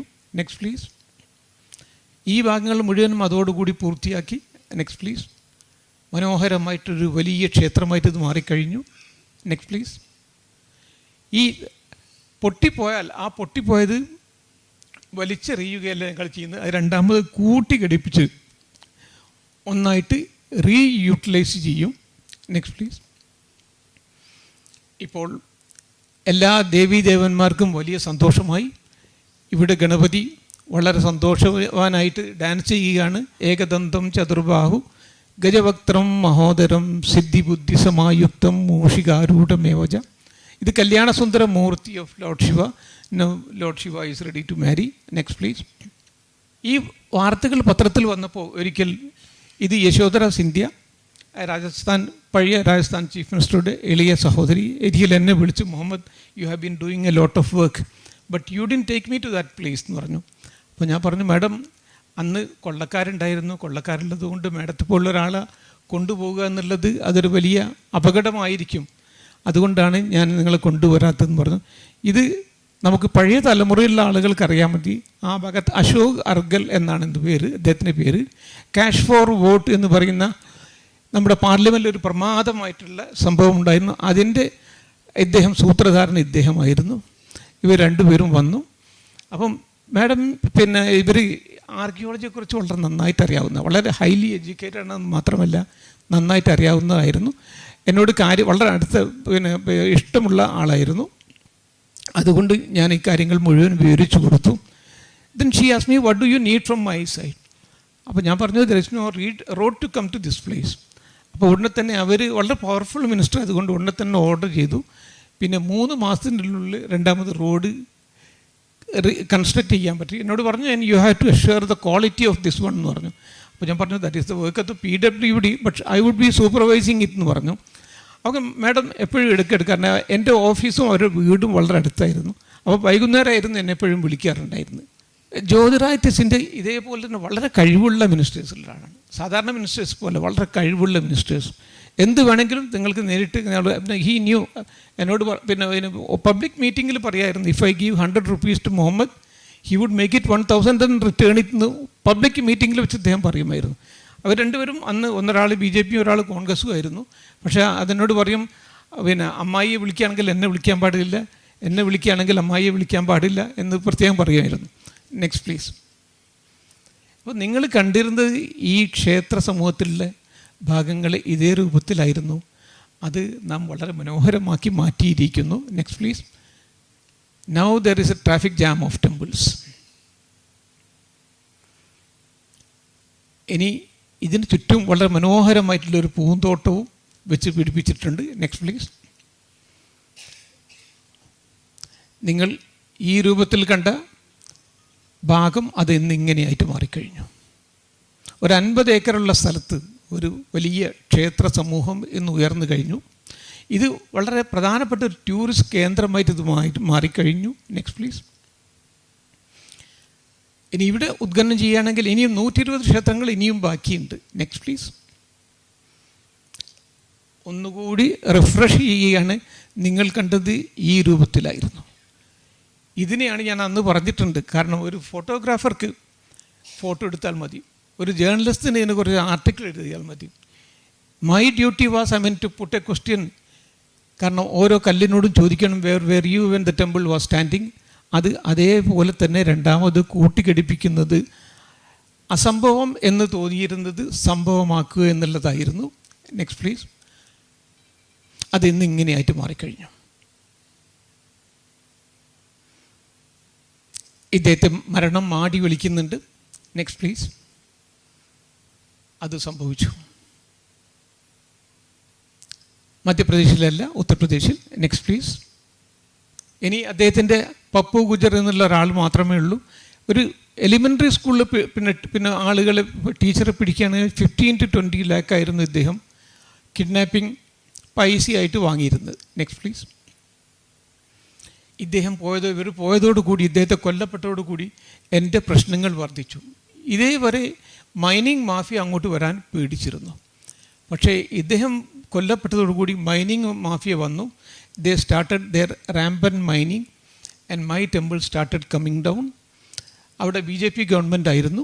ഞാൻ പല ആളുകളെയും സമീപിച്ചു, കലക്ടറെ സമീപിച്ചു, ബാക്കിയുള്ള പിന്നെ SP സമീപിച്ചു. അപ്പോൾ അവർക്കൊക്കെ പണം കിട്ടുന്നുണ്ടായിരുന്നു. ഫോറസ്റ്റ് ഡിപ്പാർട്ട്മെൻറ്റിനെ സമീപിച്ചു. ഇത് വരുന്നില്ല. ഞാനൊരു മിനിസ്റ്റർ ഉണ്ടായിരുന്നു, അദ്ദേഹത്തിൻ്റെ പേര് ലക്ഷ്മികാന്ത് ശർമ്മ എന്നായിരുന്നു. പഴയ RSSൻ്റെ പ്രവർത്തകനാണ്. അപ്പോൾ എനിക്ക് തോന്നി ഇദ്ദേഹത്തിന് കുറച്ച് ക്ഷേത്രത്തിൻ്റെ കാര്യത്തിൽ താല്പര്യമുണ്ടാകും. പക്ഷേ he was the biggest beneficiary. ഇതിൻ്റെ ഏറ്റവും വലിയ കിങ് പിൻ അദ്ദേഹമായിരുന്നു. അപ്പം അതുകൊണ്ട് ഞാൻ ഒരു പ്രാവശ്യം പോയി അദ്ദേഹത്തോട് പറഞ്ഞു. അപ്പം എന്നോട് പറഞ്ഞു, മുഹമ്മദ് ജി ആപ്ക വോ ലെറ്റർ മുझे नहीं मिला. ഞാൻ രണ്ടാമത് ലെറ്റർ അയച്ചു. പിന്നെയും പോയി പറഞ്ഞു. അപ്പോൾ അത് മുഹമ്മദ് ജി ആപ്ക വോ ലെറ്റർ മുझे नहीं मिला. പിന്നെ ഞാൻ ഒരു ഗവൺമെൻറ് ഉദ്യോഗസ്ഥൻ ചെയ്യാൻ പാടില്ലാത്ത ഒരു കാര്യം ചെയ്തു. അത് ഞാൻ അന്ന് ഇതിന് RSSൻ്റെ ചീഫായിട്ടുള്ളത് അദ്ദേഹം പിന്നെ സുദർശൻജി ആയിരുന്നു, KC സുദർശൻജി ആയിരുന്നു. ഞാൻ അദ്ദേഹത്തിന് ഒരു കത്തെഴുതി, ഇവിടെ ഭരിക്കുന്നത് നിങ്ങളാണ്, നിങ്ങളുടെ പാർട്ടിയാണ്, BJP ആണ്. ഞാനിവിടെ ഇത്രയധികം ക്ഷേത്രങ്ങൾ സംരക്ഷിച്ചു കഴിഞ്ഞു.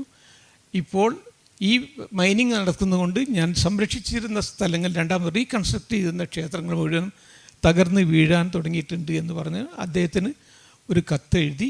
കത്തെഴുതാൻ പാടില്ല, ഗവൺമെൻറ് ഉദ്യോഗസ്ഥൻ എന്ന നിലയ്ക്ക് ഇങ്ങനെ ചെയ്യാൻ പാടില്ല, പക്ഷേ I had to take a risk. ആ കത്തായിരുന്നു ഇത്. ഈ കത്ത് മധ്യപ്രദേശിൽ കോളിളക്കം സൃഷ്ടിച്ചു. ചീഫ് മിനിസ്റ്റർ എനിക്ക് എതിരായി നിന്നു.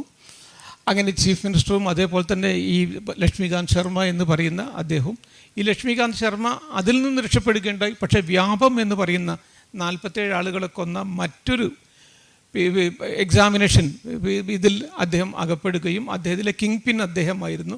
അതിൽ അദ്ദേഹം അദ്ദേഹം പിന്നെ ഇതിന് അറസ്റ്റ് ചെയ്യപ്പെട്ടു. പിന്നീട് അദ്ദേഹം മരിക്കുകയും ഉണ്ടായി. വളരെ ദാരുണമായ രൂപത്തിലായിരുന്നു അദ്ദേഹം മരിച്ചത്. Next please. ഉടനെ തന്നെ അന്ന് അംബിക സോണിയായിരുന്നു ഞങ്ങളുടെ minister. She wrote a letter to the chief minister. Shivraj Singh Chouhan ആയിരുന്നു അദ്ദേഹത്തിന്. ഇന്ന് അദ്ദേഹം കൃഷി മന്ത്രിയാണ്. അദ്ദേഹത്തിന് ലെറ്റർ എഴുതി, law and order is under you and you have to extend all kinds of help and cooperation to Archaeological Survey of India. Next please. അപ്പോഴേക്കും ഇദ്ദേഹം കലക്ടറെയും SP-യും അയച്ചിരുന്നു. Very well armed police group ഉണ്ടായിരുന്നു. പക്ഷേ the other group was also equally armed. There was an exchange of fire. അങ്ങനെ അവസാനം പോലീസുകാർ അവരെ suppress ചെയ്യുകയുണ്ടായി. പക്ഷേ ചീഫ് മിനിസ്റ്റർ എനിക്കെതിരായിട്ട് കത്ത് മറുപടി എഴുതി. അതിൽ പിന്നെ yes, earlier it was going on but now we have been able to control it എന്ന് പറഞ്ഞുകൊണ്ട് ചീഫ് മിനിസ്റ്റർ തിരിച്ച് അംബിക സോണിക്ക് കത്തെഴുതി. പക്ഷേ അവസാനത്തെ ഭാഗം എനിക്കെതിരായിരുന്നു. ഈ what kind of action should be taken against this officer should be decided by you എന്ന് പറഞ്ഞുകൊണ്ട്. അപ്പോൾ സാധാരണ രൂപത്തിൽ ഒരു ചീഫ് മിനിസ്റ്റർ ഒരു സെൻട്രൽ മിനിസ്റ്റർക്ക് കത്തെഴുതുകയാണെങ്കിൽ പ്രോട്ടോകോൾ പ്രകാരം എനിക്കെതിരായിട്ട് ആക്ഷൻ എടുക്കണം. എനിക്ക് മറ്റൊന്നും ബാക്കിയില്ല. മഹാമൃത്യുഞ്ജയ മന്ത്രം ജപിക്കുകയല്ലാതെ മറ്റ് യാതൊരു മാർഗവുമില്ല. ത്രയംബകം യജാമഹേ സുഗന്ധിം പുഷ്ടിവർദ്ധനം, ഇതല്ലാതെ മറ്റു യാതൊരു മാർഗവുമില്ല. ഷുവറാണ് exchange. But my complaint was to lord Shiva because I have gone to that area where people refuse to go and I have put his house in order. അതിനുള്ള പ്രതിഫലമാണോ എന്നുള്ളതായിരുന്നു എൻ്റെ ചോദ്യം. Next please. But I knew that there will be some ways to help me. Next please. പക്ഷേ മധ്യപ്രദേശിലെ പത്രങ്ങളും എല്ലാ ചാനലുകളും മുഴുവനും എനിക്ക് അനുകൂലമായിരുന്നു. അവർ വളരെ they took very strong stand on my side. ഇത് IBN 7 ആയിരുന്നു. Next please. പത്രങ്ങൾ മുഴുവനും എന്നെ സപ്പോർട്ട് ചെയ്തു. Dacoit self preserve Morena temple. Next please. Temple safe CM chief minister tells Ambika Soni but Muhammad may face heat. Next please. Bateshwar കെ മന്ദിറോ കോ ദേഖെ ചൗങ്കെ ഓഫീസർ. ഒരു കാലത്ത് അവിടെ പോകാൻ പേടിച്ചിരുന്ന IPS ഓഫീസർമാർ മുഴുവനും 2015 പിന്നെ അവിടെ പോയി നോക്കി. അവർ പറഞ്ഞു എക്സലൻറ്റ്, അവരുടെ കമൻ്റ് ആയിരുന്നത്. Next please. ഇന്നതൊരു ടൂറിസ്റ്റ് പ്ലേസ് ആയിട്ട് മാറിക്കഴിഞ്ഞു. ധാരാളം കുട്ടികൾ അവിടെ റിസർച്ച് ചെയ്യുന്നുണ്ട്. ധാരാളം ഫോറിൻ സന്ദർശകർ എത്തുന്നുണ്ട്. Next please. ഡൽഹിയിലെ സ്റ്റുഡൻസാണ്. കൊള്ളക്കാരും അതേപോലെ തന്നെ പഴയ സറണ്ടേഡ് കൊള്ളക്കാർ, സറണ്ടേഡ് കൊള്ളക്കാരാണ്. അവരും വരാൻ തുടങ്ങി. നല്ല ടൂറിസ്റ്റ് പ്ലേസ്. എൻ്റെ ഒരു പുതിയ proposal there should be a dacoit museum ഉണ്ടാക്കണം എന്നുള്ളൊരു പുതിയ ഇത് കൊടുത്തിട്ടുണ്ട്. Next please. ഇത് foreign the Holland hockey team 2012 Olympics ജയിച്ച ആളുകളാണ്. ഇവരാണ് ഇത് കാണാൻ വേണ്ടി വന്നത്. Next please. ഇത് 2012 അവർ ഒളിമ്പിക്സ് ജയിച്ച അവസരത്തിൽ റെസ്റ്റോർഡ് ഗ്ലോറി. മൽവേ മേ മന്ദിറോ കാ ഖജാന. Next please. ASI turns to RSS, gets help. Wanted illegal mining to be stored near Bateshwar temple. Next please. Illegal miners fire at collector and SP. സാധാരണ ഫയർ കലക്ടറെയും SP-യും ആരും വെടിവെക്കാറില്ല. ഇവർ അതിനും ശ്രമിച്ചു.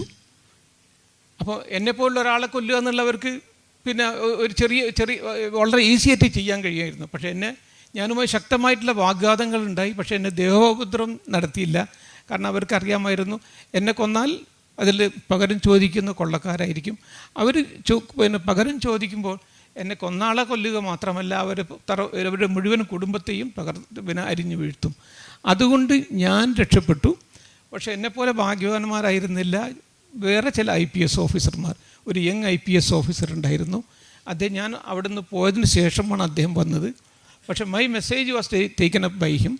അദ്ദേഹത്തെ വളരെ ദാരുണമായി ഇല്ലീഗലി മൈൻഡാക്കിയുള്ള ട്രാക്ടറിൻ്റെ ഇടയിൽ കിടത്തിക്കൊണ്ട് അദ്ദേഹം ചതച്ചരച്ചു, ഇവർ കൊല്ലുകയുണ്ടായി. Next please. सुदर्शन की पहल प्रशासन जागा, कदाने बंद, बटेश्वर के मंदिर बचाए. Next please. मोहम्मद ने क्यों लिखा सुदर्शन को खत? सीएम ने उठाया एएसआई अधीक्षक पर सवाल. എൻ്റെ കാര്യശൈലി ചീഫ് മിനിസ്റ്റർ ചോദ്യം ചെയ്തു. Next please. ഈ യങ് വെറും 30 വയസ്സുള്ള ഒരു IPS ഓഫീസറെ വളരെ ദാരുണമായിട്ട് വണ്ടിയുടെ ടയറിൻ്റെ ഇടയിൽ ഉൾപ്പെടുത്തിക്കൊണ്ട് അവർ ദാരുണമായിട്ട് കൊന്നു. ഞാൻ രക്ഷപ്പെട്ടു.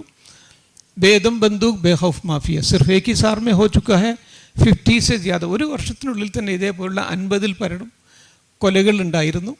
Next please. ഇതിന് എനിക്ക് സാർക്ക് ഇൻ്റർനാഷണൽ അവാർഡ് കിട്ടുകയുണ്ടായി. Next please. ധാരാളം അവാർഡുകൾ ഈ വർക്കിന് വേണ്ടി കിട്ടി. Next please. പിന്നീട് ചീഫ് മിനിസ്റ്റർക്ക് മനസ്സിലായി അദ്ദേഹം ചെയ്ത് തെറ്റാണ് എന്ന് മനസ്സിലായി. അദ്ദേഹം എനിക്കൊരു അവാർഡ് പ്രഖ്യാപിച്ചു. പക്ഷേ അപ്പോഴേക്കും ഞാൻ ഡൽഹിയിലേക്ക് പിന്നെ മാറിയിരുന്നു. അങ്ങനെ എന്ന് പിന്നെ പ്രഖ്യാപിച്ച ദിവസം എനിക്ക് ഫ്രഞ്ച് പ്രൈം മിനിസ്റ്ററെ കുത്തബ് മിനാറിൽ സ്വീകരിക്കേണ്ടിയിരുന്നു. അപ്പോൾ ഞാൻ എൻ്റെ വൈഫിനെ ഡെപ്യൂട്ട് ചെയ്തു. She went and received it. പഴയ കൊള്ളക്കാരൻ. Next please. അദ്ദേഹം എഴുതിയ കത്തിന് പ്രൈം മിനിസ്റ്റർ കത്തെഴുതി, പക്ഷേ ഇതിനൊന്നും യാതൊരു ഫലവും ഉണ്ടായില്ല. Next please. ഞാൻ വളരെ ഭിഷണ്ണനായി. കാരണം ഗവൺമെൻറ് മാറി 2015 ഒരു പുതിയ ഗവൺമെൻറ് വന്നപ്പോൾ അവർ ഇതിനെക്കുറിച്ച് ധാരാളം ഗൗരവശാലി ഇതിഹാസം, ഗ്ലോറിയസ് സിവിലൈസേഷൻ എന്നൊക്കെ പറയും. പക്ഷേ കഴിഞ്ഞ 10 വർഷങ്ങളിൽ ഒന്നും സംഭവിച്ചില്ല, ഒന്നും നടന്നില്ല. അതിനിടയ്ക്ക് ഞാൻ പലർക്കും കത്തെഴുതുകയുണ്ടായി, ഒന്നും നടന്നില്ല. പിന്നെ അവസാനം എനിക്കൊരു I thought that somebody will be there to help us. എനിക്ക് ഒരു ഫോൺ കോൾ വന്നു. This is Sudha Narayan Murthy of Infosys. അവരെന്നോട് പറഞ്ഞു, Muhammad, I have been hearing a lot about your work and I would like to see the place along with you. ഇത് Sudha Narayan Murthy of Infosys, ഇത് അവരുടെ brother-in-law, ഇത് അവരുടെ 2 സിസ്റ്റേഴ്സാണ്. അവരെല്ലാം കൂടി വന്നു. They were very highly impressed by the work. Next please. They saw the entire thing. Next please. Because she is a very good scholar also. She knows about art, architecture and everything. Next please. ഞങ്ങൾ 4 ദിവസം അവിടെയായിരുന്നു. Next please. Next please. ഒരു ചെറിയ lunch. Next please. ഈ ക്ഷേത്രത്തിന് ഞാൻ പറഞ്ഞു, എന്നോട് ഞാൻ what do you need from my side? ഞാൻ പറഞ്ഞു, ഈ വിഷ്ണു ക്ഷേത്രം തകർന്നു കിടക്കുകയാണ്, അതിനുവേണ്ടി if you can give us financial help will do the work. അവർ അതിനുവേണ്ടി എസ്റ്റിമേറ്റ് തയ്യാറാക്കാൻ വേണ്ടി വന്നു. Estimate 3 crores and 75 lakhs rupees ആയിരുന്നു. അത് ഡിപ്പോസിറ്റ് ചെയ്തു. Next please. ഈ രൂപത്തിലായിരുന്ന ക്ഷേത്രമാണ്. ഓരോ കല്ലും പെറുക്കി രണ്ടാമത് അടുക്കി വെക്കണം. Next please. വർക്ക് തുടങ്ങിക്കഴിഞ്ഞു. ഈ ഭാഗം പൂർത്തിയാക്കി കഴിഞ്ഞു. ഇവിടം വരെ എത്തിക്കഴിഞ്ഞു. Next please. മുകളിലെ കല്ലുകൾ വെക്കാനുണ്ട്. Next please. നെക്സ്റ്റ്. നെക്സ്റ്റ്. മനോഹരമായിട്ടുള്ളൊരു മഹാവിഷ്ണു ക്ഷേത്രം ഇന്ന് പൂർത്തിയായിട്ട് കഴിഞ്ഞു. ഈ 3.75 crores ആയിരുന്നെങ്കിലും ഈ വർക്ക് എനിക്ക് കംപ്ലീറ്റ് ചെയ്യാൻ കഴിഞ്ഞ് 2 കോടി കൊണ്ട്, അതിൻ്റെ പകുതി കൊണ്ട് കംപ്ലീറ്റ് ചെയ്യാൻ കഴിഞ്ഞു. ഇനി ബാക്കിയുള്ള പണം ഞാൻ പറഞ്ഞു അടുത്തുള്ള 10 ക്ഷേത്രങ്ങളുണ്ട്, അതും കൂടി ഇതേ പണത്തിൽ ഉൾപ്പെടുത്തിക്കൊണ്ട് നമുക്ക് ചെയ്യാൻ കഴിഞ്ഞു. അപ്പോൾ ആ വർക്ക് ഇപ്പം നടന്നുകൊണ്ടിരിക്കുകയാണ്. Next please. ഇത് ഞാൻ കാണിക്കുന്നത്, പിന്നെ ഞാൻ ഡൽഹിയിൽ വർക്ക് ചെയ്തിരുന്ന അവസരത്തിൽ 2000-3000 ആളുകൾ എൻ്റെ കീഴിൽ ജോലിക്കുണ്ടായിരുന്നു. കാരണം കോമൺവെൽത്തിന് വേണ്ടിയായിരുന്നു, പലതരത്തിലുള്ള വർക്കുകൾ ഉണ്ടായിരുന്നു. അപ്പം കുട്ടികൾക്ക് ഈ സാധാരണ മൈഗ്രൻ്റ് ലേബറേഴ്സിൻ്റെ കുട്ടികളെ അവർക്ക് പഠിക്കാൻ അവസരം കിട്ടില്ല. നമുക്ക് we are in a good position, പക്ഷേ നമുക്ക് നമ്മുടെ സമൂഹത്തിൻ്റെ താഴെ സ്ഥിതിയിലുള്ള ആളുകൾക്ക് എന്ത് ചെയ്യാൻ കഴിയും എന്നുള്ളതിൽ നമുക്ക് ചില കാര്യങ്ങളൊക്കെ നമ്മൾ മാറ്റങ്ങൾ വരുത്താൻ കഴിയും. Next please. ഞാൻ ഡൽഹിയിൽ നിന്ന് എല്ലാ ഭാഗത്തും സ്ലം സ്കൂൾസ് സംഘടിപ്പിക്കുമായിരുന്നു. എവിടെയൊക്കെ വർക്ക് നടക്കുന്നുണ്ട് അവിടെ മുഴുവനും സ്ലം സ്കൂൾസ്. ഗവൺമെൻറ്റിന് ഇതൊന്നും പ്രൊജക്റ്റില്ല, ഇതൊക്കെ ശരിക്കും ഏറ്റെടുക്കേണ്ടത് ഗവൺമെൻറ്റാണ്. പക്ഷേ I use to do it from my side. ഇവർക്ക് ചെറിയ ഈ കുട്ടികൾ ഇവരെല്ലാം മൈഗ്രൻ്റ് ലേബറേഴ്സ് ആയിരിക്കും. ഒന്നുകിൽ ബംഗാളിൽ നിന്നായിരിക്കും, അല്ലെങ്കിൽ ബീഹാറിൽ നിന്നായിരിക്കും, അല്ലെങ്കിൽ UP നിന്നായിരിക്കും, അല്ലെങ്കിൽ മധ്യപ്രദേശിൽ നിന്നായിരിക്കും. So I use to have this kind of slum schools. അവർക്ക് യൂണിഫോം കൊടുക്കണം. ചിലപ്പോൾ ഓപ്പൺ ആയിരിക്കും, ചിലപ്പോൾ ടെൻറ്റഡ് സ്കൂളായിരിക്കും. കാരണം മോണിമെൻറ്റ്സിൽ ഒന്നും പിന്നെ പെർമനൻ്റ് ആയിട്ട് കിട്ടാൻ പാടില്ല. Next please. കളിക്കാനുള്ള ചെറിയ സൗകര്യം. അവൾ വളരെ സന്തോഷം തോന്നും അവർക്ക്. Next please. ഇതിൻ്റെ പല ഭാഗങ്ങളിൽ ഞാനൊരു 5 സ്കൂൾ നടത്തുന്നുണ്ടായിരുന്നു. My wife was running everything. 5 schools. കാരണം ഇത് കമ്പിൾ തണുപ്പുള്ളതാണ് ഡൽഹിയിൽ. അപ്പോൾ I use to get original price is 200 rupees. പക്ഷേ എനിക്ക് 100 രൂപയ്ക്ക് കിട്ടുമായിരുന്നു. Next please. അപ്പോൾ ഈ സ്കൂൾ നടത്തുമ്പോൾ രക്ഷിതാക്കൾ വന്ന് പറഞ്ഞു അവർക്കും പഠിക്കണം. അവർക്ക് പഠിക്കണമെങ്കിൽ അത് ഈവനിങ്ങിൽ അവർക്ക് ഭക്ഷണം ഉണ്ടാക്കണം. അപ്പോൾ ഞാൻ പറഞ്ഞു I will provide you food. അവർ ഭക്ഷണം കഴിക്കുക. പിന്നെ അവർ സ്കൂളിൽ വരാൻ തുടങ്ങി. ചെറിയ കുട്ടികളെയും മടിയിലിരുത്തിയിട്ടാണ് ഈ ആളുകൾ വരുന്നത്. 1 വയസ്സുള്ള 2 വയസ്സുള്ള. Next please. നെക്സ്റ്റ്. അപ്പം പലരും എന്നെ സഹായിക്കാൻ മുന്നോട്ട് വന്നു. അപ്പോൾ ഒരു പണം തന്നാൽ ഞാൻ പറയും I can not take money, you can give it in kind. ഇത് ഡൽഹിയിലൊരു പവൻ ജെയിൻ എന്ന് പറഞ്ഞ ആൾ ഇദ്ദേഹത്തെ വളരെ കൈയഴിഞ്ഞ് സംഭാവന ചെയ്തു. Next please. Next please. ഇതിന് എനിക്കൊരു അവാർഡ് കിട്ടിയിട്ടുണ്ടായി. IBN 7 അവാർഡായിരുന്നു, സിറ്റിസൺ ജേർണലിസ്റ്റ് അവാർഡ്. അത് അവാർഡ് തന്നത് വളരെ ഉയരമുള്ള, എന്നേക്കാൾ വളരെയധികം ഉയരമുള്ള ഒരാളായിരുന്നു. അത് ഇദ്ദേഹമായിരുന്നതുകൊണ്ട് ഇതിന് കുറച്ച് പ്രാധാന്യം കിട്ടുകയുണ്ടായി. ഇതുകൊണ്ട് ന്യൂസ് പരന്നു. പക്ഷേ ഇത് കാണണമെന്ന് ഇദ്ദേഹത്തിൻ്റെ അത്ര തന്നെ ഉയരമുള്ള മറ്റൊരാൾ കൂടി ആഗ്രഹം പ്രകടിപ്പിച്ചു. അത് ഇദ്ദേഹമായിരുന്നു. American president Obama and Mrs Obama. അവർക്ക് ഇന്ത്യയെക്കുറിച്ച് ധാരാളം ക്വസ്റ്റ്യൻസ് ഉണ്ടായിരുന്നു. ഞാൻ as per the protocol I cannot be in between. ഞാൻ ഒന്നുകിൽ ഇവിടെയാണോ അല്ലെങ്കിൽ ഇവിടെയാണോ. But then they said you come in between because they had a lot of questions about.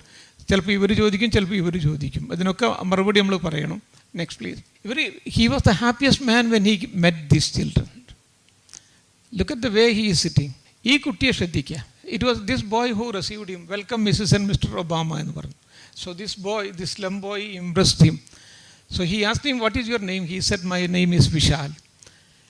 It was in 2010. In 2015 again he came to India. American Embassy, by that time I had retired from Archaeological Survey of India in 2012. American Embassy contacted me. They asked me about this boy. I said it is very difficult to trace him out. കാരണം they don't have any mobile, they don't have any email. പക്ഷെ അവർ പറഞ്ഞു you kindly trace them out. അപ്പം I had his father's number. അപ്പം കുട്ടിയെ trace out ചെയ്തു. അപ്പോൾ ഞാൻ just ഒരു പുഷ് നമ്മൾ കൊടുത്തിട്ടുള്ളൂ. there were near about 500 boys and girls like this one. I had just given them a push. Now he is in at that time he was in St. Columbus. Within 5 years. ആ ബോയാണിത്.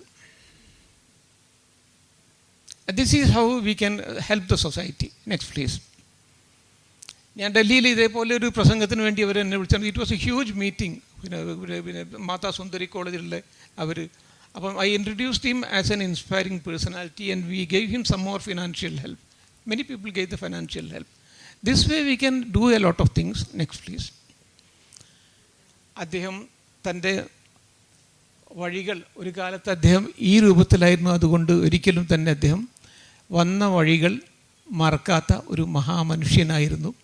ഇതേപോലെ നമുക്കും ജീവിതത്തിൽ പല കാര്യങ്ങളും ചെയ്യാൻ കഴിയും. ഇതിന് ഏറ്റവും വേണ്ടത് എന്ന് പറഞ്ഞാൽ ഒന്ന് വിഷൻ ഉണ്ടായിരിക്കണം. അതോടൊപ്പം തന്നെ ഈ വിഷനോടൊപ്പം തന്നെ ഡൈനാമിസം ഉണ്ടായിരിക്കണം. ചെയ്യാനുള്ള ആർത്തി ഉണ്ടാവണം. ഇല്ലെങ്കിൽ തന്നെ ഒരു കാര്യവും നമുക്ക് ചെയ്യാൻ കഴിയില്ല. നമുക്ക് എല്ലാവരെയും സമൂഹത്തിലെ താഴെയുള്ളവരെ മുന്നോട്ട് കൊണ്ടുവരിക എന്നുള്ളതായിരിക്കണം ലക്ഷ്യം. സർവേ ഭവന്തു സുഖിനാം സർവേ സന്തു നിരാമയ സർവേ ഭദ്രാണി പശ്യന്തു മാ കശ്ചിദം ദുഃഖഭാവോ ഹേതു. Thank you all. Thank you very much for giving A very patient hearing. Thank you very much. ഇത്രയും അറിവുകൾ പകർന്നു തന്ന ഈ പ്രഭാഷണത്തിന് ഞാൻ നന്ദി പറയുന്നില്ല, പക്ഷേ എൻ്റെ സന്തോഷം അറിയിക്കുന്നു.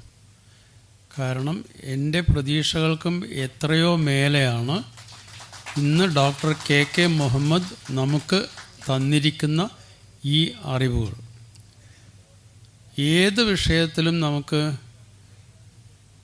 വേണ്ടാത്ത ചോദ്യങ്ങൾ ഉന്നയിക്കാൻ സാധിക്കും. ദയവായി ഇതിലെ പോസിറ്റീവ് സൈഡ് കണ്ട് എന്തുകൊണ്ട് ക്ഷേത്രങ്ങളെ, എന്തുകൊണ്ട് വേറെ ആരാധനാലയങ്ങളെ തുടങ്ങിയ ചോദ്യങ്ങൾ ഉന്നയിക്കുന്നതിന് പകരം ഡോക്ടർ മുഹമ്മദ് ചെയ്തിരിക്കുന്ന പ്രവൃത്തിയുടെ വലുപ്പം അംഗീകരിച്ചുകൊണ്ട് നമുക്ക് ഇനി ഇദ്ദേഹവുമായി ഇൻ്ററാക്ട് ചെയ്യാനുള്ള അവസരമാണ് ഞാൻ അതിന് സദസ്സിനെ ക്ഷണിച്ചുകൊള്ളുന്നു. ഒരു കാര്യം, ചോദ്യങ്ങൾ ഉന്നയിക്കുന്നവർ അവരുടെ പേരും എത്രയും ചുരുങ്ങിയ വാക്കുകളിൽ അവരാരാണ് എന്നതും കൂടി പറയുവാൻ ഞങ്ങൾ ആഗ്രഹിക്കുന്നു. നന്ദി. 2 കാര്യങ്ങളാണ് എനിക്കറിയേണ്ടത്. ഒന്ന്, താങ്കൾ പറയുണ്ടായി ഈ കൊള്ളക്കാരുടെ ഭീഷണിയൊക്കെ അവസാനിപ്പിച്ചപ്പോഴേ മൈനിങ്ങുകാർ വന്ന് കൊള്ള ചെയ്യാൻ തുടങ്ങി. കൊള്ള അവരുടെ ഭാഷ ചൂഷണം ചെയ്യാൻ തുടങ്ങി. അപ്പോൾ യഥാർത്ഥത്തിൽ ഈ കൊള്ളക്കാർ പ്രകൃതിയെയും അതിൻ്റെ വിഭവങ്ങളെയൊക്കെ സംരക്ഷിക്കുകയായിരുന്നു എന്ന് നമുക്ക് കരുതിക്കൂടെ? കാരണം അവരുടെ ഭീഷണി കാരണമാണ് ഈ ചൂഷണങ്ങളുമൊക്കെ അവസാനിപ്പിക്കാൻ നടക്കാൻ സാധിക്കാതെ പോയത്. ഉദാഹരണമായിട്ട് താങ്കൾ പറഞ്ഞ ഒരു പ്രമുഖ കൊള്ളക്കാരൻ പട്ടാളത്തിലായിരുന്നു, പിന്നെ ഏഷ്യൻ ഗെയിംസിൽ ഇന്ത്യക്ക് മെഡൽ വാങ്ങിയ ആളായിരുന്നു ഒക്കെ. അപ്പോൾ അങ്ങനത്തെ ആൾ എങ്ങനെ പിന്നീട് കൊള്ളക്കാരനായി എന്നൊരു പ്രശ്നമുണ്ട്. അതുപോലെ ഫൂലൻ ദേവി, നമുക്കൊക്കെ അറിയാം, അവരൊന്നും അറിയാത്ത, എഴുത്തും വായനയും പോലെയാത്ത ഗ്രാമീണ കന്യകയായിരുന്നു. ഒരിക്കലൊരു കൊള്ളക്കാരൻ തട്ടിക്കൊണ്ടുപോയി അവരെ ഭാര്യയാക്കി. അങ്ങനെയാണ് അവർ കൊള്ളക്കാരിയായത്. പിന്നീട് മധ്യപ്രദേശ് മുഖ്യമന്ത്രി അർജുൻ സിംഗ് മുമ്പിൽ കീഴടങ്ങി പാർലമെൻറ്റിലൊക്കെ വന്ന് പാർലമെൻറ്റ് മെമ്പറായിരിക്കുമ്പോൾ അവർ കൊല്ലപ്പെട്ടു. അപ്പോൾ ഇവരൊക്കെ രാജ്യത്തിൻ്റെ പ്രകൃതി വിഭവങ്ങളെ സംരക്ഷിക്കുന്ന ആളുകളായിരുന്നു എന്ന് നമുക്ക് കരുതിക്കൂടെ എന്നുള്ളതാണ് എനിക്ക് അറിയേണ്ടത്. മറ്റൊന്ന്, താങ്കൾ ഈ ക്ഷേത്രങ്ങളൊക്കെ നിർമ്മിക്കുമ്പോഴേ ഒന്നുമില്ലാത്ത കല്ലും മണ്ണും മാത്രമുള്ള ഇതിനാണ് കണ്ടിട്ടുള്ളത്. അപ്പോൾ അതിൻ്റെ ഘടന, അതിൻ്റെ രൂപഘടന എങ്ങനെയായിരിക്കുമെന്നാണ് താങ്കൾ വിഭാവനം ചെയ്തത്. താങ്കൾ കാണിച്ച പലതും ഹൈന്ദവ ക്ഷേത്രങ്ങളുടെ രൂപത്തിലല്ല നിർമ്മിച്ചിട്ടുള്ളത്, ബുദ്ധിസ്റ്റ് പഗോഡയുടെ രൂപത്തിലാണെന്ന് എനിക്ക് തോന്നുന്നത്.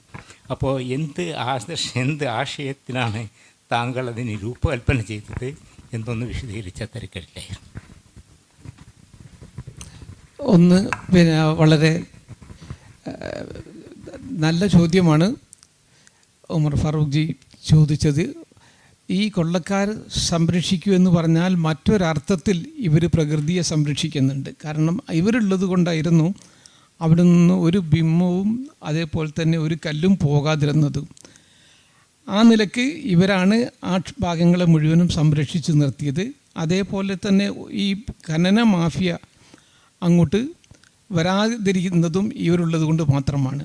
അപ്പോൾ അതുകൊണ്ട് നമുക്ക് ആ ക്രെഡിറ്റ് അവർക്ക് കൊടുക്കാൻ കഴിയും. അതൊരു ഇൻഡയറക്റ്റ് രൂപത്തിൽ അവർ പ്രകൃതിയെ സംരക്ഷിച്ചു, അല്ല ഡയറക്റ്റ് രൂപത്തിലല്ല അവർ പ്രകൃതിയെ സംരക്ഷിക്കുന്നത്. രണ്ടാമതുള്ള ചോദ്യം എന്ന് പറഞ്ഞാൽ ഈ സ്ഥലങ്ങൾ മുഴുവനും എങ്ങനെ അതേ രൂപത്തിൽ ഇന്ന് കാണുന്ന രൂപത്തിൽ സംരക്ഷിച്ചു എന്നുള്ളതാണ്. അതിന് പഴയ കാലത്ത് ചില ആധികാരിക ഗ്രന്ഥങ്ങളുണ്ട്. അത് 1 മാനസാര എന്ന് പറയും, 2 മായാമത, 3 സമരാംഗണ സൂത്രധാര എന്ന് പറയുന്നത്. അതൊക്കെ നോർത്ത് ഇന്ത്യയിലാണുള്ളത്. ഇപ്പോൾ ഇവിടെ കേരളത്തിലാണെങ്കിൽ വരികയാണെങ്കിൽ മറ്റുള്ള ഇതായിരിക്കും. അപ്പോൾ അതിൽ ഈ ക്ഷേത്രത്തിൻ്റെ ഘടനകളെക്കുറിച്ചും കേരളത്തിൻ്റെ ക്ഷേത്രത്തിൻ്റെ ഭാഗങ്ങളെക്കുറിച്ചുമുള്ള ധാരാളം വിശദമായിട്ടുള്ള വിവരണങ്ങളുണ്ട്. ആ അടിസ്ഥാനത്തിലാണ്, കാരണം ഇത് 7-ാം നൂറ്റാണ്ടിൽ 8-ാം നൂറ്റാണ്ടിലുള്ളതാണ്. ചിലത് സമരാംഗണ സൂത്രധാരമാണെങ്കിൽ അത് 10-ാം നൂറ്റാണ്ടിലായിരിക്കും. അതിൻ്റെ അടിസ്ഥാനത്തിലാണ് ഞങ്ങൾ തീരുമാനിക്കുക. അതിനോടൊപ്പം തന്നെ ചില സ്റ്റാൻഡിങ് മോണ്യുമെൻറ്റ്സ് ഉണ്ട് അവിടെ. ഒരു 4-5 ക്ഷേത്രങ്ങൾ തന്നെ വീഴാതെ നിന്നിട്ടുണ്ട്. അപ്പോൾ അതും ഇതും രണ്ടുമായിട്ട് കമ്പയർ ചെയ്തുകൊണ്ടാണ് ഞങ്ങൾ ഈ രണ്ടാമത് പടുത്തുയർത്തുന്നത്. മൂന്നാമത് ഈ ക്ഷേത്രങ്ങൾ ആദ്യം ചോദിച്ചത് ഇത് പിന്നെ ബുദ്ധിസ്റ്റ് പഗോഡയാണ്. ബുദ്ധിസ്റ്റ് പഗോഡയല്ല. ബുദ്ധിസ്റ്റ് പഗോഡ ഈ രൂപത്തിലല്ല ഉണ്ടാകുന്നത്. ബുദ്ധിസ്റ്റ് ക്ഷേത്രങ്ങൾ ഞാൻ ധാരാളം ബീഹാറിൽ സംരക്ഷിച്ചിട്ടുണ്ട്. ആ കേസരിയ സ്തൂപ, നളന്ദ, വിക്രംശില പോലെ ഇതൊന്നും തന്നെ അതിൻ്റെ ഒരു ഇതില്ല. അത് അധികം ഒരു ഡോമിക്കലായിരിക്കും ഈ ബുദ്ധിസ്റ്റ് സ്തൂപങ്ങൾ ഉണ്ടാകുന്നത്. പക്ഷേ ഇത് ക്ഷേത്രങ്ങളാണ്, ഇത് ശിഖരങ്ങളാണ്. ഇത് രണ്ടിൻ്റെയും രൂപഘടനയിൽ വലിയ മാറ്റങ്ങളുണ്ട്. അതിനെക്കുറിച്ച് പിന്നെ താൻ സ്പെഷ്യലൈസ് ചെയ്യാത്തത് കൊണ്ട് ചിലപ്പം രണ്ടും ഒരേ രൂപത്തിലാണ് എന്ന് തോന്നിപ്പോകുന്നതാണ്. ഇത് രണ്ടും ഒരേ രൂപത്തിലല്ല. ക്ഷേത്രമാണെങ്കിൽ ക്ഷേത്രം തന്നെയാണ് എന്ന് പെട്ടെന്ന് കണ്ടാൽ ഞങ്ങൾക്ക് മനസ്സിലാക്കാൻ കഴിയും. സ്തൂപമാണെങ്കിൽ അത് സ്തൂപമാണെന്ന് വേറെയും പിന്നെ പെട്ടെന്ന് പറയാൻ കഴിയും.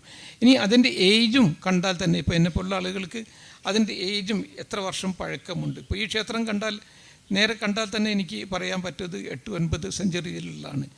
അത് അക്ബറിൻ്റെ ഒരു ബിൽഡിംഗ് കണ്ടാൽ അത് അക്ബറിൻ്റെ കാലത്തുള്ളതാണ്, അല്ല ജഹാംഗീറിൻ്റെ കാലത്തുള്ളതാണ്, ജഹാംഗീറിൻ്റെ കാലത്താണ് എന്നുള്ള ഒരു വിവരണവും കാണാതെ വെറും ആ ബിൽഡിംഗ് കണ്ടാൽ തന്നെ ഞങ്ങൾക്ക് പറയാൻ കഴിയും. അതിന് പ്രത്യേക കോഴ്സ് ഉണ്ട്. അത് കഴിഞ്ഞതിന് ശേഷമാണ് ഞങ്ങൾ ഈ ഫീൽഡിലേക്ക് വരാറുള്ളത്. ഞാൻ സുധാകരൻ മാഷിൻ്റെ ശിഷ്യയാണ്. ചരിത്രവും മലയാളവുമാണ് പഠിച്ചത് ആർട്സ് കോളേജിൽ നിന്ന് കോഴിക്കോട്. അതിനുശേഷം മലയാളം ഐച്ഛികമായി യൂണിവേഴ്സിറ്റിയിൽ പഠിച്ചു, സുകുമാർ അഴീക്കോട് സാറിൻ്റെ കീഴിൽ. എനിക്ക് ഇദ്ദേഹത്തെ ചരിത്രം പഠിച്ചുകൊണ്ട് ചരിത്രത്തിലെ പല ലേഖനങ്ങളൊക്കെ പണ്ടേ വായിക്കുകയായിരുന്നു. അങ്ങനെ കെ മുഹമ്മദ് എന്നുള്ള പേര് വളരെ സുപരിചിതനായി തീർന്നത് ഇദ്ദേഹത്തിൻ്റെ ലേഖനങ്ങളും ഇദ്ദേഹത്തിൻ്റെ കണ്ടുപിടുത്തങ്ങളും എക്സിബിഷനും മറ്റും ഇതായിട്ടാണ്. അത് രാമകൃഷ്ണൻ മുൻപ് തന്നെ ഇദ്ദേഹത്തെ എനിക്കറിയാം. പിന്നീട് ഏതോ ഒരു സമ്മേളനത്തിൽ വെച്ച് ഞാൻ കാണുകയും പരിചയപ്പെടുകയും ചെയ്തു. അപ്പോൾ ഞാൻ പറഞ്ഞു, എൻ്റെ മനസ്സിൽ ഞാൻ ഇപ്പോഴും ഗവേഷണം നടത്തിക്കൊണ്ടിരിക്കുന്നുണ്ട് ഹിസ്റ്ററിയിൽ, അതുപോലെ തന്നെ പല കാര്യങ്ങളിലും ഗവേഷണം നടത്തുന്നുണ്ട്. ഇപ്പോൾ പ്രധാനമായി എഴുതുന്നത് ഫേസ്ബുക്കിലാണ്, കഥകളും അതിനോടൊപ്പം എഴുതുന്നുണ്ട്.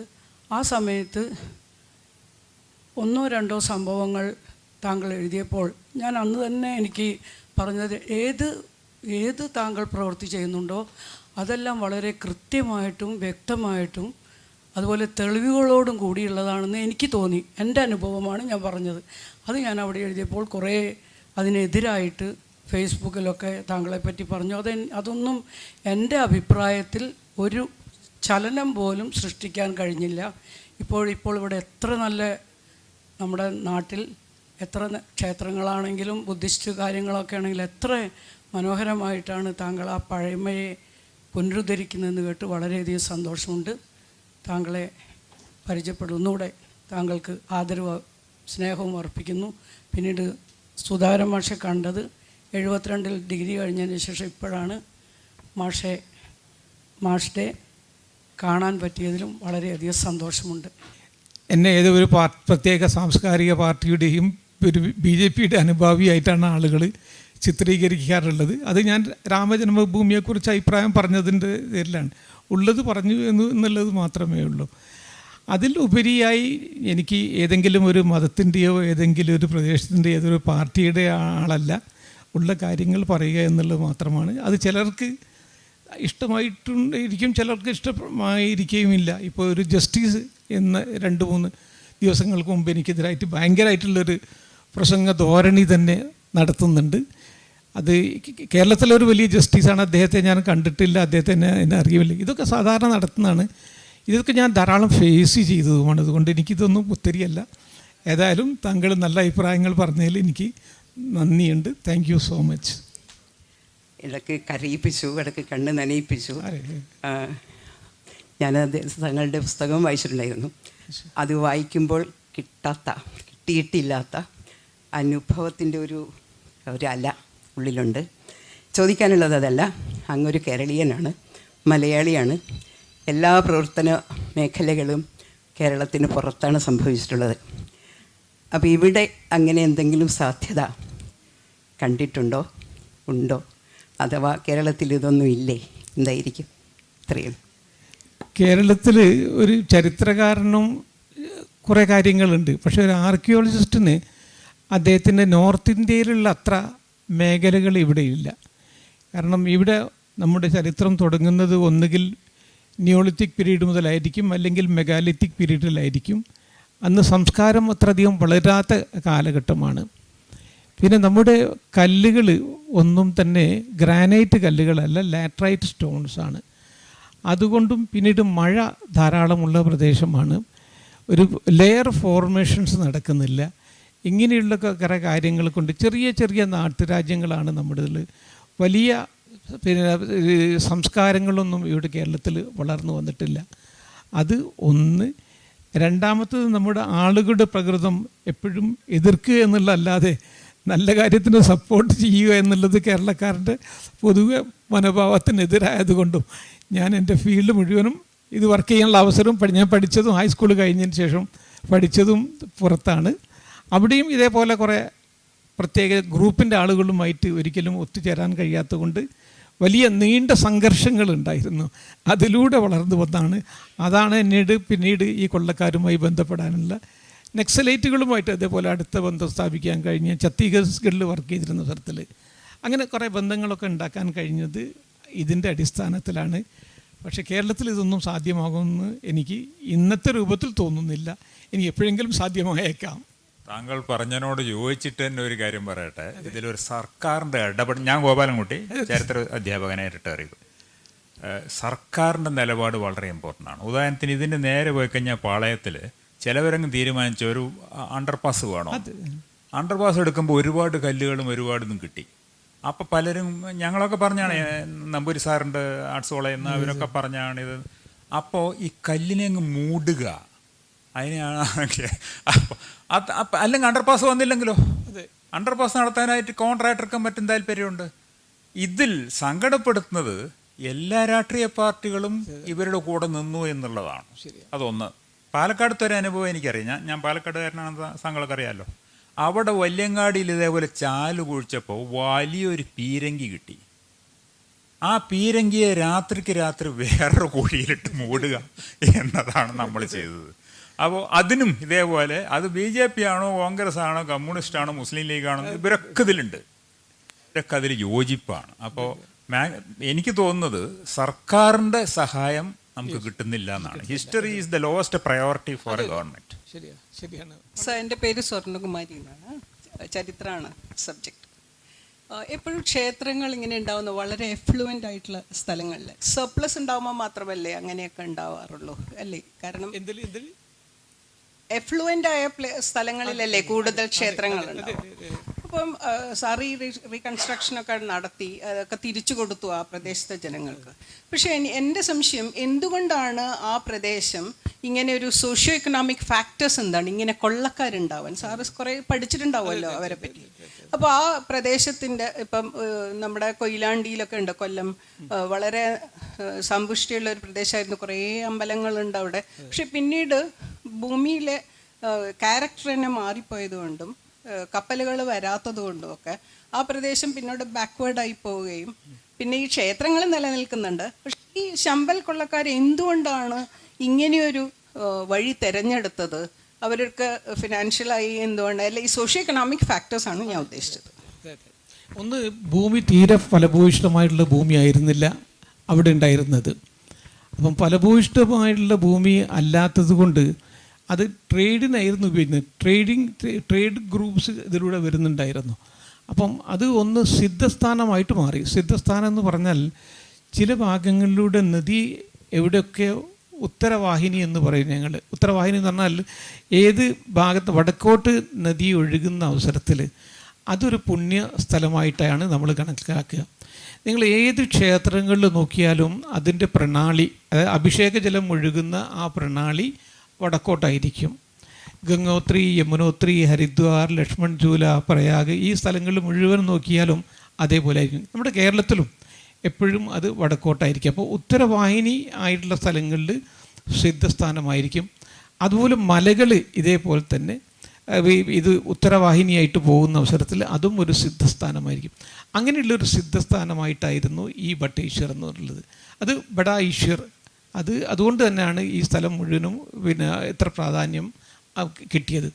രണ്ടാമത്, ചില ട്രേഡ് റൂട്ട്സ് ഒരു കാലത്ത് ഈ ഭാഗത്തൂടെ വരുന്നുണ്ടായിരുന്നു. അത് 14th സെഞ്ച്വറിന് ശേഷം ഈ ട്രേഡ് റൂട്ട് ഇവിടുന്ന് മാറിയിട്ട് ഇതിൽ നിന്ന് 30 കിലോമീറ്റർ ദൂരമുള്ള മറ്റൊരു ഭാഗത്തേക്കായിട്ട് മാറി. ആ ഭാഗത്തൂടെയാണ് ഇന്നിപ്പോൾ നമ്മൾ ഡൽഹിക്ക് പോവുകയാണെങ്കിൽ, ഗോളിയോർന്ന് ഡൽഹിക്ക് പോവുകയാണെങ്കിൽ ആ ഭാഗത്തൂടെയാണ് ഇന്ന് നമ്മൾ പോകുന്നത്. ഇതിൻ്റെ മുമ്പ് ഈ ഭാഗത്തൂടെ ആയിരുന്നു പോയിരുന്നത്. അതുകൊണ്ടാണ് ആ ട്രേഡ് റൂട്ട് മാറിയ അവസരത്തിലാണ്. അതോടൊപ്പം തന്നെ ഈ ക്ഷേത്രങ്ങൾ 1360 വന്ന ഭൂമി കുലുക്കത്തിൽ തകർന്നു പോവുകയും ചെയ്തു. അതോടുകൂടി പിന്നീട് ഇതിനെ സംരക്ഷിക്കാൻ ആരുമില്ലാതെ വന്നതുകൊണ്ടാണ് ഈ രൂപത്തിൽ ഇതിൻ്റെ അധോഗതി സംഭവിച്ചത്. സർ, എൻ്റെ പേര് റഹ്മ.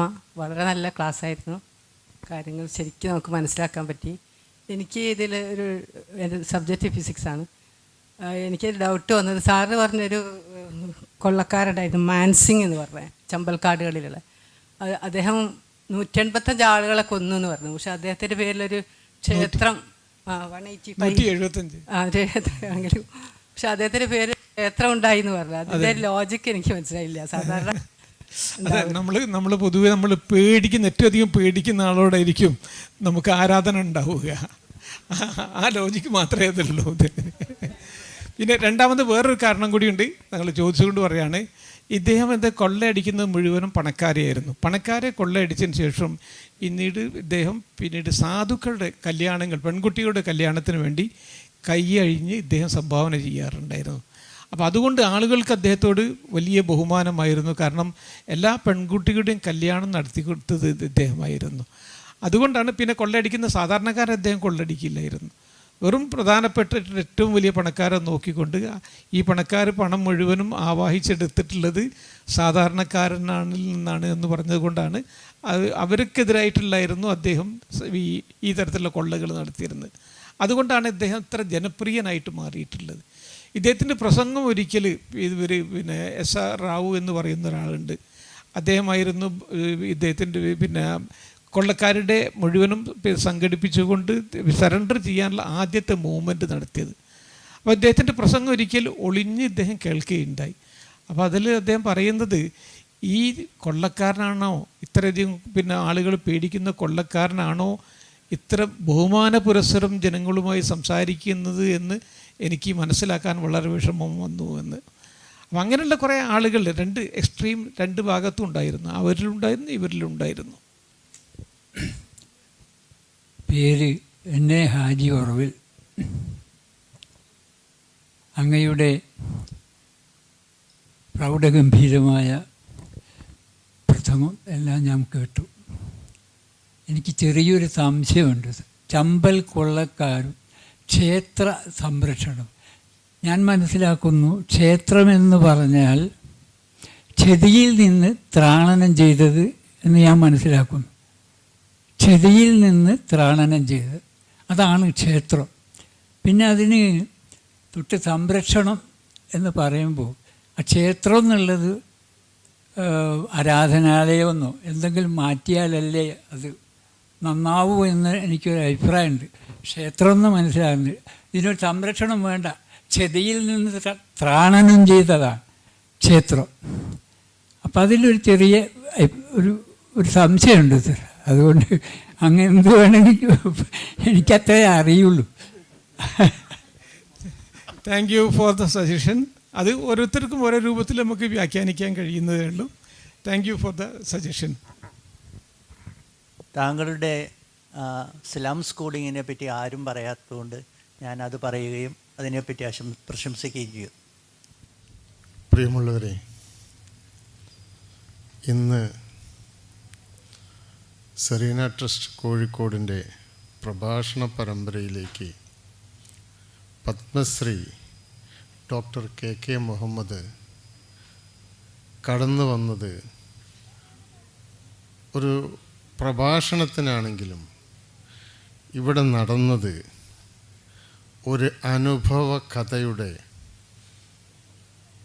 ശാസ്ത്രീയമായ അന്വേഷണത്തിൻ്റെ ഒരു വൈജ്ഞാനിക തലത്തിലുള്ള ഡിസ്കഷൻ്റെ എല്ലാം ചേർന്നിട്ടുള്ള ഇമോഷണൽ ബേസ്ഡ് ആയിട്ടുള്ള ഒരു 1.5 മണിക്കൂറിനടുത്ത് നമുക്ക് ചെലവഴിക്കാൻ കഴിഞ്ഞതിൽ സദസ്സിൻ്റെ പേരിലും സെറീന ട്രസ്റ്റിൻ്റെ പേരിലും താങ്കൾക്ക് ഹൃദയത്തിൻ്റെ ഭാഷയിൽ നന്ദി രേഖപ്പെടുത്തുന്നു. ചോദ്യങ്ങൾ, അഭിപ്രായങ്ങൾ വളരെ ഫലവത്തായ രീതിയിൽ, നല്ല രീതിയിൽ ചോദിക്കാനും പ്രകടിപ്പിക്കാനും അതിനുത്തരം തരാനും അവസരം സിദ്ധിച്ചതിൽ സന്തോഷം. അവർക്കും നന്ദി. സെറീന ട്രസ്റ്റിൻ്റെ ഈ പരിപാടിയിൽ വളരെ താല്പര്യത്തോടെ മറ്റു പരിപാടികൾ എല്ലാം മാറ്റിവെച്ചുകൊണ്ട് സ്ഥിരമായും അല്ലാതെയും ഞങ്ങളുടെ ഈ പരിപാടിയുമായി ഇന്ന് എത്തിച്ചേരാനും വിലയേറിയ സമയം ഞങ്ങളോടൊപ്പം പങ്കുവയ്ക്കാനും കഴിഞ്ഞ ഓരോരുത്തർക്കും ട്രസ്റ്റിൻ്റെ പേരിൽ എൻ്റെ പേരിലും നന്ദി പറയുന്നു.